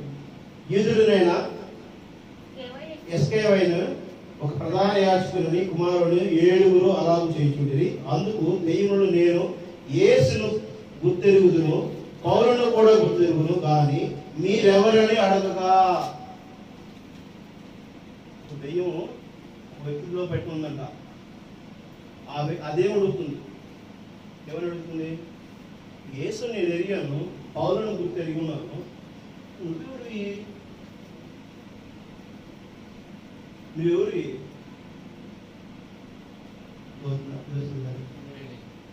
నేను ఇమ్మానుయేల్ని, నేను శాలేని, నేను రవికుమార్ని అని చెప్తే ఓకే, నువ్వెవరు అసలు? నువ్వు నన్ను గద్దిస్తున్నావేంటి?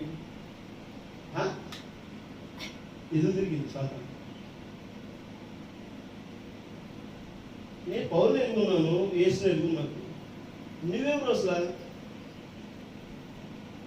అది మీరు ప్రార్థన చేస్తున్నారు, శిష్యులకు ప్రార్థన చేశారు, వాళ్ళకి ఆ స్వస్థతలు కలగట్లా, ఆశీర్వసం కలగట్లా, ఆ దెయ్యం విడిచిపోవట్లా.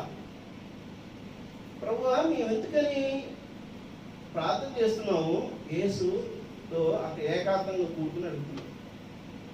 ఇప్పుడు ఇక్కడ ఇది కూడా అదే పరిస్థితి అయింది. అర్థమవుతుందా? ఇప్పుడు నీకు నాకు కూడా అదే పరిస్థితి అవుతుంది. ఆమేన్. అర్థమవుతుందా? ఇప్పుడు నువ్వు ఏకాంతంగా యేసు దగ్గర కూర్చొని ప్రభా నీ నామాన్ని నేను ఎరుగున్నాను, నిన్ను తప్పనించి నేనేం ఆరాధించట్లేదు, నీ మాట తప్పనించి నాకేం తెలియదు కదా, నేను నీ గురించి చెప్తున్నాను కదా, నీ గురించి బోధిస్తున్నాను కానీ ఎందుకని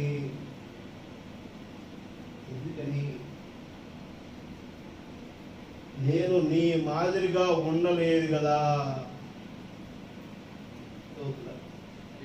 ఆమె ఇక్కడ యేసు ఉంటే పారిపోతాయి, ఇక్కడ యేసు క్రీస్తు నీలో ఉంటే పారిపోతాయి. ఇది యేసు క్రీస్తు ఉంటే ఆ బలహీనతలు నిన్ను విడిచిపోతాయి, ఆ రోగములు నిన్ను నయం చేయబడతాయి, ఆ వ్యాధులు నయం చేయబడతాయి. యేసు క్రీస్తు నీలో ఉంటే. అమ్మే అర్థమవుతుందా? ఇక్కడ యేసు నీలో ఏమన్నాడు? నువ్వు నీటిలోనే కదా ముందుకు లేచింది. ఇప్పుడు క్రీస్తుని ఎక్కడ జీవించున్నావు నువ్వు? ఒక టాబ్లెట్ మీదో, ఒక గుడ్డ పన్నీర్ మీదో, లేకపోతే ఒకడెవడో చెబితేనో ఆ పాస్టర్ గారు చేయి పెడితే ప్రార్థన చేసి తగ్గిపోతుందను ఇట్లానే మనం నమ్ముతున్నాం. కానీ నిజంగా క్రీస్తుని మనం ఎక్కడ అభిషేకం కలిగి ఉన్నాం?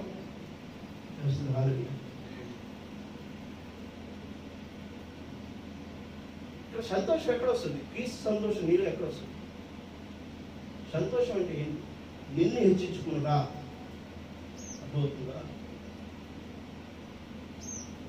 నువ్వు సాటిస్ఫాక్షన్ పొందుతున్నావు కానీ నీలో క్రీస్తు ఎక్కడ సాటిస్ఫాక్షన్ పొందుతున్నాడు? నీలో క్రీస్తు ఎక్కడ సంతోషపడుతున్నాడు? చూపించండి. అర్థమవుతుందా? ఇక్కడ మరి ప్రభువా నిన్నే నేను నమ్ముకున్నాను కదా, నిన్నే నేను అడుగుతున్నాను కదా, నిన్నే నేను కోరుకున్నాను కదా, నువ్వు తప్ప నుంచి నాకు మార్గం లేదు కదా అని అంటున్నావు. కానీ శిష్యులు కూడా అదే అంటున్నారు, అందరూ అంటున్నారు.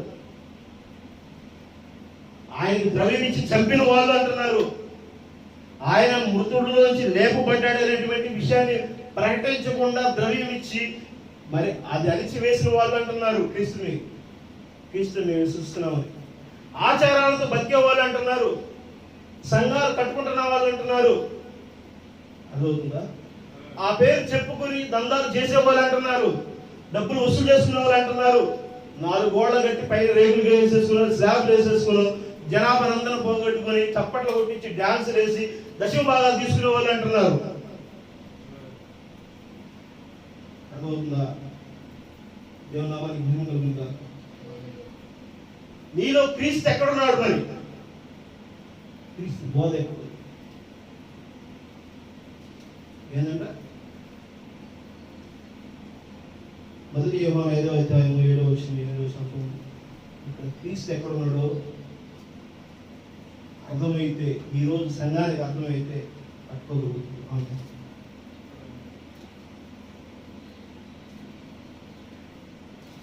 మార్గాన్ని ఎంచుకుంటే చెత్త ఈరోజు ఉన్నంత సంఘంలో ఉంది, చెత్త పేరుకుపోయాడు. దేవుడు ఏంటి ఈ మాట? దేవుడే చెప్తుంది. మూఢభక్తి. నాకు దేవుడు చూస్తాడయ్యా, నాకు అక్కడ ఉందయ్యా, ఇక్కడ ఉందయ్యా, ఈ మూఢ విశ్వాసం. అంతే, విశ్వాసం కాదు.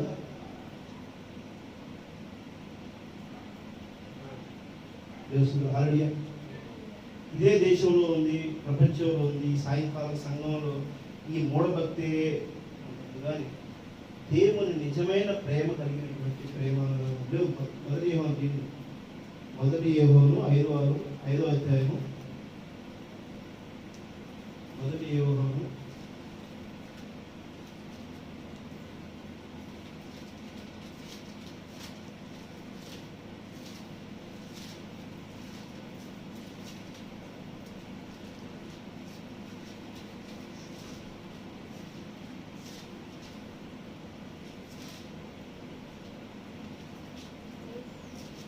5వ అధ్యాయము 7, 8 వచనం.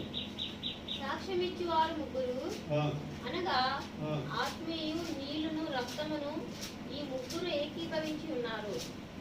మనము మనుష్యుల సాక్ష్యం అంగీకరించున్నాము కదా, దేవుని సాక్ష్యము మరి బలమైనది. చదవండి ఒకసారి. యేసు 7,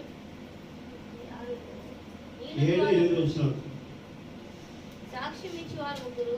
సాక్ష్యం ఇచ్చేది ముగ్గురంట. ఎవరు ఆ ముగ్గురు సాక్ష్యం ఇచ్చేది?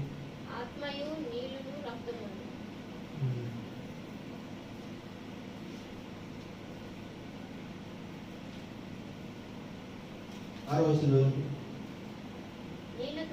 నీళ్ళ ద్వారా రక్తము ద్వారా వచ్చిన వాడు ఈయనే, అనగా యేసు క్రీస్తే. ఈయన నీళ్ళతో మాత్రమే గాక నీళ్ళతోనూ రక్తముతోనూ వచ్చు. ఆత్మ సత్యము గనుక సాక్ష్యం ఇచ్చేవాడు ఆత్మయే. ఆత్మ సత్యమై ఉందంట, ఆత్మే దేవుడు. హరి 7వ వచనం నుండి సాక్ష్యమిచ్చేవారు ముగ్గురు, అనగా ఆత్మయు నీళ్లను రక్తమును. ఈ ముగ్గురు ఏకీభవించి ఉన్నారు. మనము మనుషుల సాక్ష్యము అంగీకరించుతున్నాము కదా. దేవుని సాక్ష్యం అది బలమైనది. దేవుని సాక్ష్యము ఆయన తన కుమారుని గూర్చి ఇచ్చినదే. అర్థమవుతుందా? ఆయన కుమారుని ద్వారా ఇచ్చినది.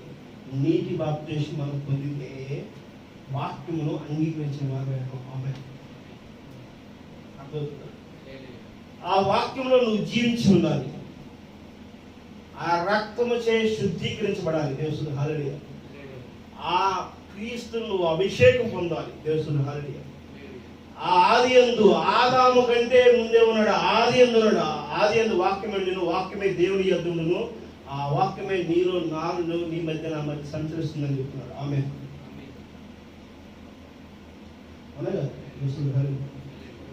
ఆ వాక్యమే దేవుడే అన్నాడు. దేవుడు హల్లెలూయా.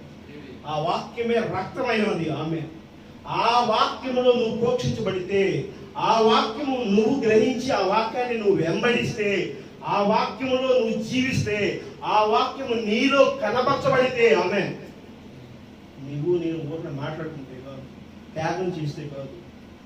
అర్థమవుతుందా? అందుకని ఏమంటున్నాడు? అందుకని ప్రభు ఏమన్నాడు? బతుకున్నప్పుడు ఏమంటున్నాడు?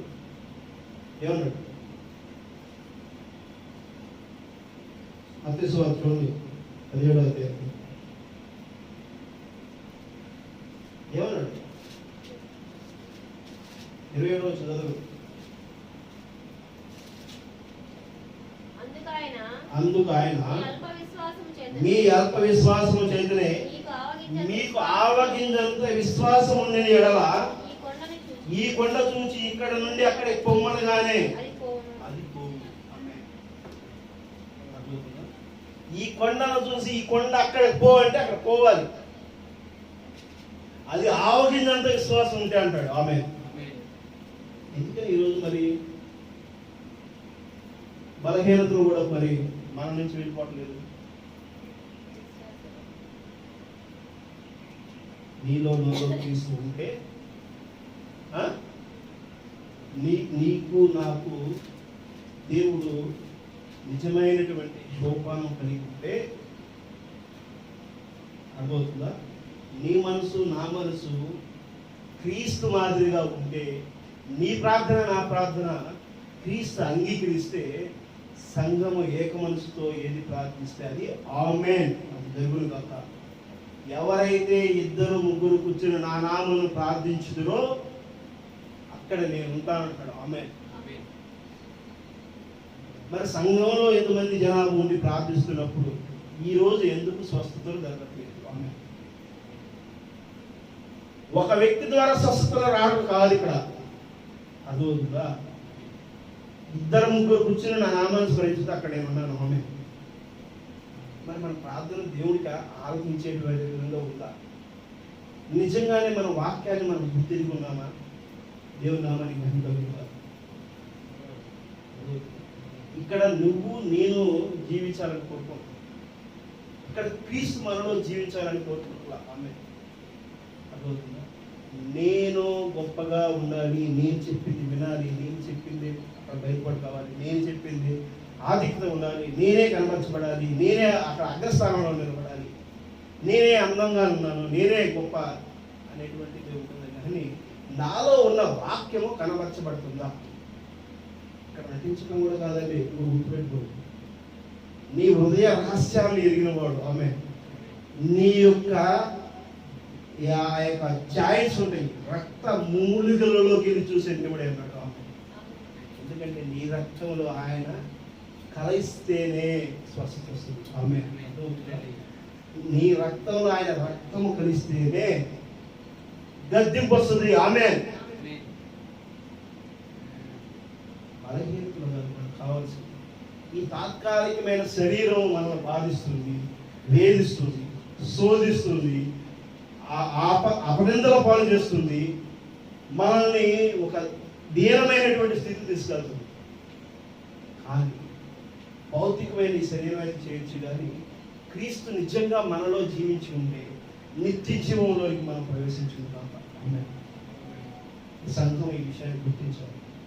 సాతాను మనల్ని విడగొట్టడానికి, మనం బలహీనపరచడానికి, అది చేయలేదు అబ్బా, అది కష్టం లేబ్బా, ఉపవాసం మనం ఉండలేము, ఆ సంఘ ప్రార్థన మనం చేయలేము, మనం ఏడ ప్రార్థన చేస్తాం, ఎందుకు మనం దేవుడు దగ్గర ఏ దేవుళ్ళు మనం సేపు ఏదో సమస్య వచ్చి పడతా ఉంటుంది, ఎందుకు వచ్చి నీరు రక్తము ఆత్మ మరియు ఒకరిలో ఏకీభవించి ఉన్నారు. ఒకటి కాదు, చెప్తున్నారు, కానీ ఒకరిలో ఏకీభవించి ఉన్నారు. నీవు కుమారుని కలిగి ఉందా లేకుండా తండ్రిని కలిగి ఉండలేవు. నీవు పరిశుద్ధాత్మను కలిగి లేకుండా కుమారుని కలిగి ఉండలేవు. వారు విడదీయని వారు ఒకటిగా చక్రంలో ఉన్నారు, ఒకటిలో ఉన్నారు. ఆమె అర్థమవుతుందా? నువ్వు కుమారుని కలిగి ఉండకుండా తండ్రిని కలిగి ఉండలేవు. ఇంకోటి ఏంటంటే నీతిని నిజాయితీని కలిగి పరిశుద్ధాత్మను కలిగి ఉండలేవు. అర్థమవుతుందా? ఆయన శరీరం నుంచి నీరు రక్తము ఆత్మ వచ్చి అలాగా ఆయన పక్కటెంపులో బల్లెంకు వచ్చినప్పుడు నీరు గారింది, రక్తము గారి. ఆమె ఆయన పక్కటెంపులో బల్లెం అట్లా కూర్చున్నప్పుడు అక్కడ నీరు గారుతుంది, రక్తము గారుతుంది. ఇప్పుడు నీరు ఉంది, రక్తము ఈ భూమి మీద వచ్చింది. ఆమె మూల్యం చెల్లించింది. నిన్ను నన్ను ఆయన వెలగట్టుకున్నాడు. ఇప్పుడు వెలగట్టి ఉన్న వాళ్ళని ఎక్కడ నిలబడమంటున్నాడు? నేను ఏ సంగతులను మీకు బోధించి ఉన్నానో వాటిని గాయకొనాలని,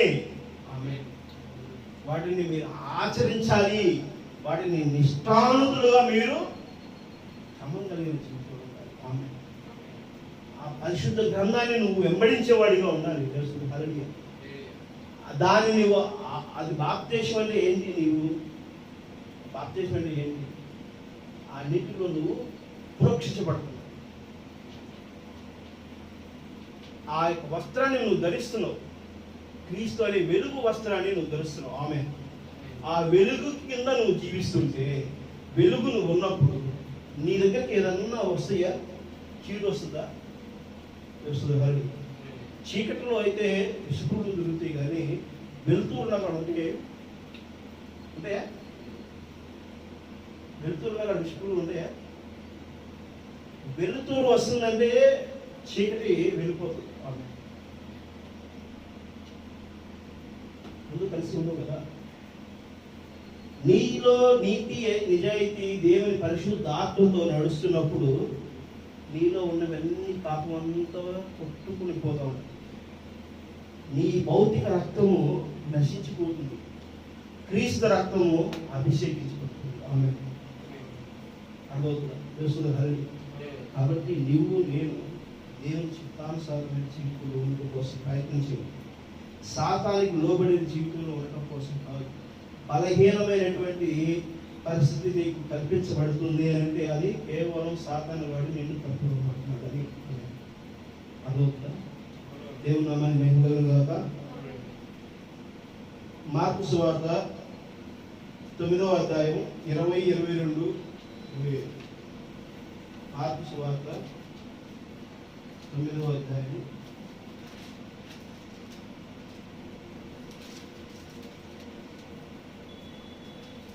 20వ వచనం చూపించి, వారు ఆయన యొద్దకు వారిని తీసుకుని వచ్చింది. దయ్యం ఆయనను చూడగానే వాని విలవిలాడించిన కనుక వాడు నేలపడి నురుగు కాచుకుని పొరలాడుచుంది. ఈ నురుగు కాచుకుని పొరలాడుచున్న వాళ్ళు ఎవరు?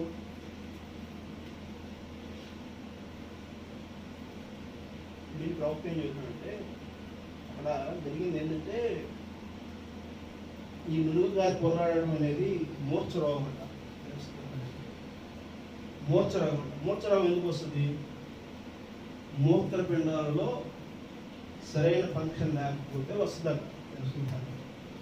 మూత్రరోగం ఎందుకు వస్తుంది? మూత్రపిండాలలో సరైనటువంటి ఫంక్షన్ లేకపోతే వస్తుంది. ఆందోళన చెంది నురుగు వచ్చేసి మనం పడిపోయి గలుగులు. ఇది స్వస్థత ఇస్తాడు ఆమె. ఆ దేవుడు వెళ్ళిపోయింది. అప్పుడు ఆయన ఇది వీరికి సంబంధించిన ఎంతకాలమైనదని వారి తండ్రిని అడగగా అతడు బాల్యం నుండియే అది వారి నాశనమును చేయవలనని తరచుగా అగ్నిలోను నీళ్ళలోను పడదు. ఏమైనా నీ వలనైతే మా మీద కనికరపడి మాకు సహాయం చేయను. అందుకు యేసు నమ్ముట నీ వలనైతే నమ్మువానికి సమస్తమును సాధ్యమే అని అతనితో చెప్పి, వెంటనే ఆ చిన్నవాని తండ్రి నమ్ముచున్నాను, నాకు అపనమ్మకం ఉండకుండా సహాయం చేయమని బిగ్గరగా చెప్పాడు. నువ్వు నమ్ముచున్నావా అని ఆ తండ్రిని అడుగుతున్నప్పుడు, నమ్ముడు నీ వలన అయితే సమస్తము సాధ్యమే అంటుంది వాక్యము. మరి తండ్రి ఈ మాట చెప్పినాడు. ఇది నువ్వు నిజంగానే నమ్ముతున్నావా? హరి, నేను ఆపరేషన్ చేస్తే స్వస్థత కలుగుతుందని నమ్ముతున్నావా? కొంతమంది ఇంజక్షన్ చేయించుకోవడానికి కూడా ఒక నమ్మకమైన వ్యక్తి దగ్గరికి వెళ్తాడు. అవునా కాదు? అవునా కాదు? అతను నమ్మకంగా ఇంజక్షన్ చేస్తాడు. ఆ ఇంజక్షన్ నొప్పి లేకుండా, బాధ లేకుండా స్మూత్గా చేస్తాడు. నమ్మిన వాళ్ళ దగ్గర చేయించుకుంటాడు. కొంతమంది దగ్గర చేయించుకుంటే గడ్డ గట్టి నొప్పి కొడుతున్నది, 2-3 రోజులు కొడుతున్నది. ఆయన ఇంజక్షన్ చేసి నాకు నమ్మకమైన దగ్గరికి అర్థమవుతుందా? చేస్తుంది హరి. గమనించుకున్న ఈ విషయాన్ని. మన విశ్వాసం ఎక్కడ ఉండాలి? వాక్యం పట్ల మన విశ్వాసం ఉండాలి. అవునా? అవునా కదా? వాక్యం పట్ల ఉండాలి. కర్మ వైద్యుడు ఆయనే ఉన్నాడు. ఆమె ఆ వైద్యంలో మనం ఎరిగిన వారిగా మనం జీవించడం కోసము మనం ఎలా బతకాలి, మనం ఎలా క్రమశిక్షణ ఉండాలి, ఎలా మనం బాధ్యతగా ఉండాలి, ఎలా నీతిగా ఉండాలి, ఎలా నిజాయితీగా ఉండాలి, ఎలా ప్రేమ కలిగి ఉండాలి, ఎలా బాధ్యత కలిగి ఉండాలి, ఇవన్నీ వాక్యం చెప్తుంది.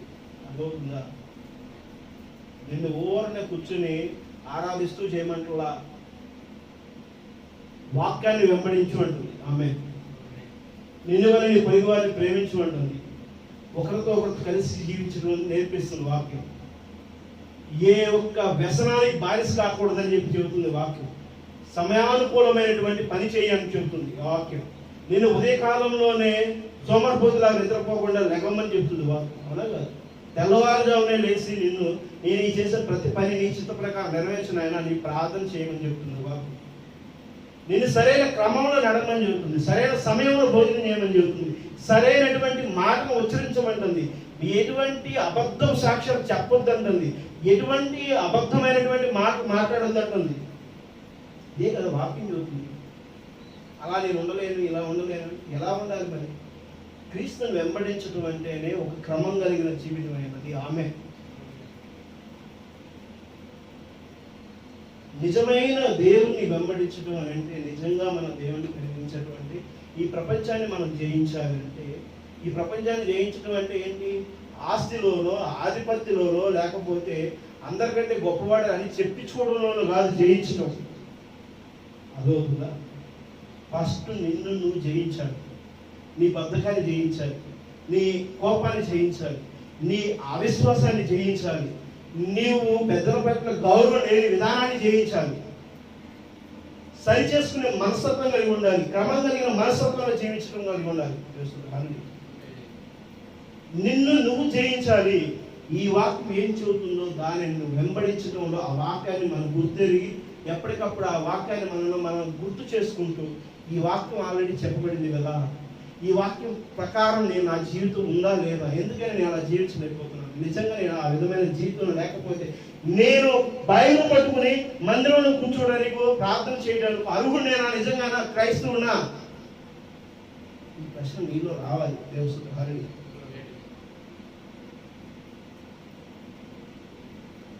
వాక్యము నిన్ను సరిచేస్తుంది, కానీ నిన్నెక్కడ కూడా ఒక అహంకారులను, ఒక దుర్మార్గులను, ఒక దుష్టులను నిన్ను ప్రేరేపించదు. దేవసుత హరి పరిశుద్ధ గ్రంథము ఎంతో మంది మేధావులను చెప్తూ ఉంటారు. ఈ పరిశుద్ధ గ్రంథము ఎన్నిసార్లు చదివినా అర్థం కావట్లేదు. ఈ కాల ప్రవక్త సునాయాసంగా సున్నితంగా ప్రతి వాక్యము నెరవేర్పు జరిగినది, జరుగుతుంది, జరగబోయేది ఏంటనేది చాలా క్లియర్గా చెప్పగలిగారు. ఎందుకంటే బలిష్ఠుడైన వేరే ఒక దేవతలకు దిగి వచ్చి ఈ కాల ప్రవక్తకు ఆ యొక్క చిన్న పుస్తకం ఇచ్చింది ఆమె. ఆ పుస్తకం ద్వారా సమస్త మర్మాలు ఇవ్వబడి ఆమె సమస్త మర్మాలు ఈ సాయంకాల వర్తమానంలో ఇవ్వబడింది. ఈ సాయంకాల వర్తమానంలో జీవించడం అంటే సమస్తము మనము జయించిన వారిగా నిలబడుతుంది. ఆమె ఈరోజు వధువు ఊరికనే నిశ్చయముగా కూర్చునేది కాదు. వధువు జయించిన ఒక రుజువుపరచబడినటువంటి గొప్ప యోధురాలు ఆమె. ఎక్కడో పడిపోయిన అవలాలను, ఎక్కడో బలహీనమైన అనుమానంతో ఉన్న రెక్కాలాగను, లేదా సారాలాగను, సారా అనుమానం కలిగిన అబ్రహాంతో నీ కొడుకుంటే నా పిల్లలు పుడతారా అని దేవుణ్ణి అనుమానించి దేవుని మాట అర్థమవుతుందా? ఈరోజు అలాంటి బదులు కాదు, అపనమ్మకంతో ఉండడం కాదు, అవిశ్వాసంతో ఉండడం కాదు, నువ్వు అల్పహీనురాలు కాదు, అల్పహీనుడు కాదు. నిన్ను నువ్వు జయించగలిగితే నువ్వు నిజంగా వాక్యంలో నిలబడమంటుంది. వాక్యం నీలో కనబరచబడటం కోసమే. ఇదే నేను మొదటి చెప్తా ఉంటాను ఎప్పుడైతే వాక్యం నీలో వెలుగే ఉండాలి, వాక్యం నీలో నాకు వెలుగే. హరి మనం ఒకరితో మాట్లాడేటము వ్యర్థమైన మాటలు మాట్లాడాల్సిన అవసరం లేదు. మనం చెప్పేటువంటి స్ట్రాంగ్గా మనం చెబుతాం ఉన్న విషయాన్ని. నిర్మోహం అంటే నేను కొన్ని విషయాలు కొందరితో నిర్మోహం, ఇది తప్పు అంటే తప్పు, ఒప్పు అంటే ఒప్పు అని నిక్కచ్చి చెబుతాను. అది వారికి కొంచెం కటువుగా అనిపించింది. కొంతమంది నా దగ్గరికి వచ్చి ఉంటారు, అన్న ఈ లోకంలో చాలా మంది చాలా రకాలుగా ఉన్నారన్న, ఎవరికి నీతి ముందు లేవు కదండి, ఎందుకన్నా మీరు అట్లా మాట్లాడుతూ ఎట్లా చేసుకుంటారు, అట్లా చేస్తామండి అమ్మాయి ఇట్లా చేస్తాను.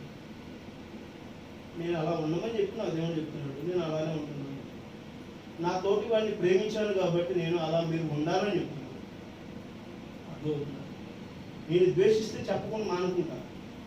నేను ప్రేమించాను కాబట్టి వారికి చెప్తున్నా, అది వారికి ఇష్టమైతే తీసుకుంటారు, ఇష్టం కాకపోతే తీసుకోరు. అలాగని వాళ్ళని ద్వేషించుకున్నా వారి మీద నేను ద్వేషం పెంచుకున్నాను. ఎందుకంటే వాళ్ళలోనూ దేవుని విషయం ఉంది, నాలోనూ దేవుని విషయం. దేవుడు హరి నేను నిక్కచ్చిగానే నిలువుగా నిర్మోహమాటగా చెప్తాను. అయితే అది ప్రేమపూర్వకమని చెప్పి ప్రేమించేవాడే నీలో ఉన్న రూపాలను చెప్తారు. ఆమె అదవుతుందా? నువ్వెప్పుడు పతనం అవుతాననుకున్నవాడు నేను ఎప్పుడు గొప్పగా ఏం చేస్తాడు, పొగుడుతూ ఉంటాడు. నిన్ను బలహీనపరుస్తూ ఉంటాడు. నీ మన్నలు పొంది నీ దగ్గర నుంచి ఆశించిన వాడు నిన్ను పొగుడుతాడు. నిన్ను ఒక ఉన్నతమైనటువంటి స్థితికి తీసుకురావడం కోసం ఉన్నటువంటి వాడు ఏం చేస్తాడు, నీలో ఉన్న బలహీనతలను గమనించి సరిచేసుకోమని హెచ్చరిస్తాడు.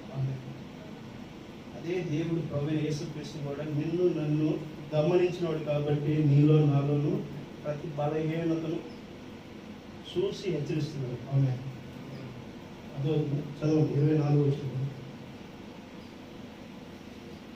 24 చదవమా? వెంటనే ఆ చిన్నవాని తండ్రి, నమ్ముచున్నాను, నాకు అపనమ్మకం ఉండకుండా సహాయం చేయమని బిగ్గరగా చేసి జనులు గుంపు కూడి తన యొద్దకు పరిగెత్తుకుని వచ్చుట యేసు చూచి నాగవైన చెవిటి దెయ్యమా వారిని వదిలిపోము, ఇక వారిలో ప్రవేశించవద్దని నీకు ఆజ్ఞాపించుతున్నానని చెప్పి ఆ పవిత్ర ఆత్మను గద్దించు. ఆమె దేవుడు నిన్ను నన్ను ప్రేమించి నీలో నాలో ఉన్నటువంటి ఆ అపవిత్రమైన ఆత్మని ఈరోజు గద్దించాడు. ఆమె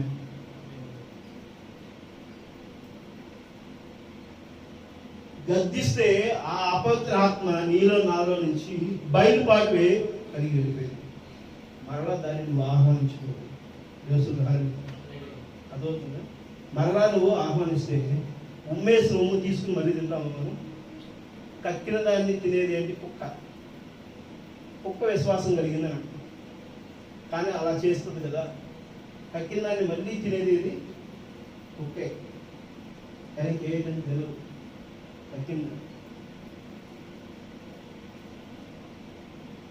దానికి కూడా పవిత్రమైనటువంటి స్థానాన్ని సమాజం ఇస్తుంది, ఈ లోకం ఇస్తుంది. కానీ ఉమ్ము వేసిన దాన్ని మరలా నువ్వు తింటే ఎంత బలహీనుడు. ఈరోజు నీలో నాలో ఉన్న ఆ అపవిత్రమైన ఆత్మను ఆ దేవుడు నిజంగా గద్దిస్తే అవి నీలో నాలో నుంచి బయలుపాటు వెళ్ళడం కోసం నేను తీర్మానం చేస్తున్నాను. ఆమె నిజమేనా? నమ్ముతున్నావా?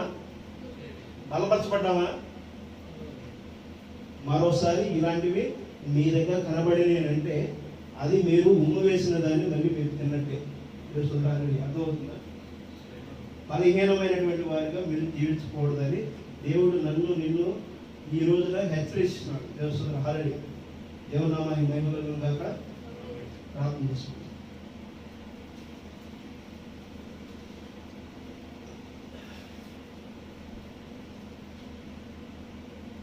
పరలోకమైన తండ్రి, పరిశుద్ధమైన తండ్రి, ప్రభువా ఇదిగో ఈరోజు ప్రభా మాలో ప్రతి విషయంలోని ప్రభా ఎక్కడైతే బలహీనపడుతున్నామో, ఎక్కడైతే ఇది కాదని ప్రభా మరి మేము సరైన మార్గంలో కాక మరో మార్గంలో ప్రభా చెప్పబడి ఉన్నాము ప్రభా. మా మనసు బలహీనతముగా ప్రభా ఎక్కడెక్కడిందో దానిని ప్రభా ఆ గాయానికి మందు వేసిన దేవుడు మీరే ఉన్నట్టు స్వస్థపరిచారని మేము నమ్ముతున్నాము. ఇదిగోనైనా ఈ శరీరంలో ప్రభా తాత్కాలికమైనవి. ఇదిగోనైనా బలహీనతలు ప్రభా, వ్యాధులు, రోగులు, రోగాలు ప్రభా శరీరముతోనే ముగించబడతాయి. కానీ ప్రభా మాలో బలహీనత ప్రభా ఆ యొక్క బలహీనమైనటువంటి నిర్ణయాలు, ఆలోచనలు ప్రభా మేము మృతులైన తర్వాత కూడా మమ్మల్ని వెంబడించే వాటిని ప్రభా నిజంగా ప్రభా మమ్మల్ని మా నుంచి బయలుపాటు చేసి ప్రారంభం ప్రభు యేసుక్రీస్తు నామములో ప్రతి బలహీనతను మేము గద్దిస్తున్నాం. సంఘవంతుడైన ప్రభు సంపూర్ణమైన స్వస్థతని ఈ యువతకు ప్రభు మీరు మాతో మాట్లాడారని నమ్ముతున్నాం ప్రభా. ఎవరైతే ఈ ప్రభా ఈ యొక్క ప్రార్థనకి ప్రభా ఈ వాక్యమును ఏకీభవించి ప్రభా మనసు కలిగి ప్రభా మరి ఎదురు చూస్తున్నారు ప్రభా, వారికి కూడా స్వస్థమైన ప్రభా మీ యొక్క పరిశుద్ధాత్మను ప్రభా కుమ్మరించారని, వారి బలహీనతలన్నిటినీ మీరు తొలగించారని మేము నమ్ముతున్నాం ప్రభా. నైనా మీకే వందనాలు చెల్లించుకుంటాం ప్రభా. అది ఒక పునర్జన్మైనటువంటి ప్రభా ఆ పరలోక రాజ్యంలో ప్రభా మేము ప్రవేశించుటకు ప్రభా మేము ఈ క్షణం పుట్టామని నమ్ముతున్నాం. మా యొక్క జీవితాలను చేతికి అప్పగించుకుంటాం. ఇదిగోనైనా ప్రకృతి సంబంధమైనటువంటి మా జీవితాన్ని ప్రభా మేము గైకుని నడిచే విధంగా ప్రభా ఈరోజు మాతో మాట్లాడాలని నమ్ముతున్నాం. మీరు మాట్లాడిన ప్రతి మాటను మేము గ్రహించుటకు మీకు దయచేయండి. ఇదిగోనైనా ప్రభా మీకు వందనాలు స్తోత్రం తండ్రి, స్తోత్రం తండ్రి, స్తోత్రం. ప్రతి బలహీనతను ప్రభా అణిచివేసిన దేవుడు మీరు గద్దిస్తే ప్రభా ఒక్కమారు మాలో నుంచి ప్రభా బయటకు వెళ్ళిపోయినటువంటివి మరి తిరిగి రాకుండా ఉండుటకు ప్రభా మీ కృప చూపించమని ప్రభా ఆ విశ్వాసం కలిగిన తండ్రి అడిగిన విధంగా మేము అడుగుతున్నాం తండ్రి ప్రభా. ఇదిగోనైనా మరలా అవి మా జోలికి రాకుండా ప్రభా మీరు ప్రభా మమ్మల్ని బలపరచండి నేను, మీ నామమును స్థిరపరచండి నేను ప్రభా. ఇదిగో మీ చిత్తానుసారమైన జీవితంలో మేము ఉంటూ సహాయం చేయండి. చుట్టుపక్కల వాళ్ళందరినీ పేరు పేరును దీవించండి, ప్రతి బిడ్డను దీవించండి. ఎవరైతే వారి అవసరాల కోసం ప్రార్థించమని ప్రభా మనసులో కలిగి ఉన్నదో ఆలోచన, వారి కోసం మేము ప్రార్థిస్తున్నాం తండ్రి. ఆ కుటుంబంలో ప్రభా మీరు స్వస్థత ఇస్తున్నారని మేము నమ్ముతున్నాం తండ్రి. ప్రభా ఇదిగోనైనా వారు పొందుకున్న స్వస్థతను, వారు పొందుకున్నటువంటి ప్రభా సమస్త విడుదలను ఒక రోజు ప్రభా మీ నామాన్ని గణపరచబడట కోసం ప్రభా సాక్షిగా నిలబెట్టుకోండి తండ్రి.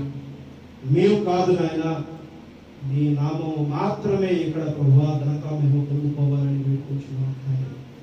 మీ సువార్త మాత్రమే బయలుపాటు కాబట్టలో ప్రభా మమ్మల్ని ప్రభా వాడుకోండి తండ్రి.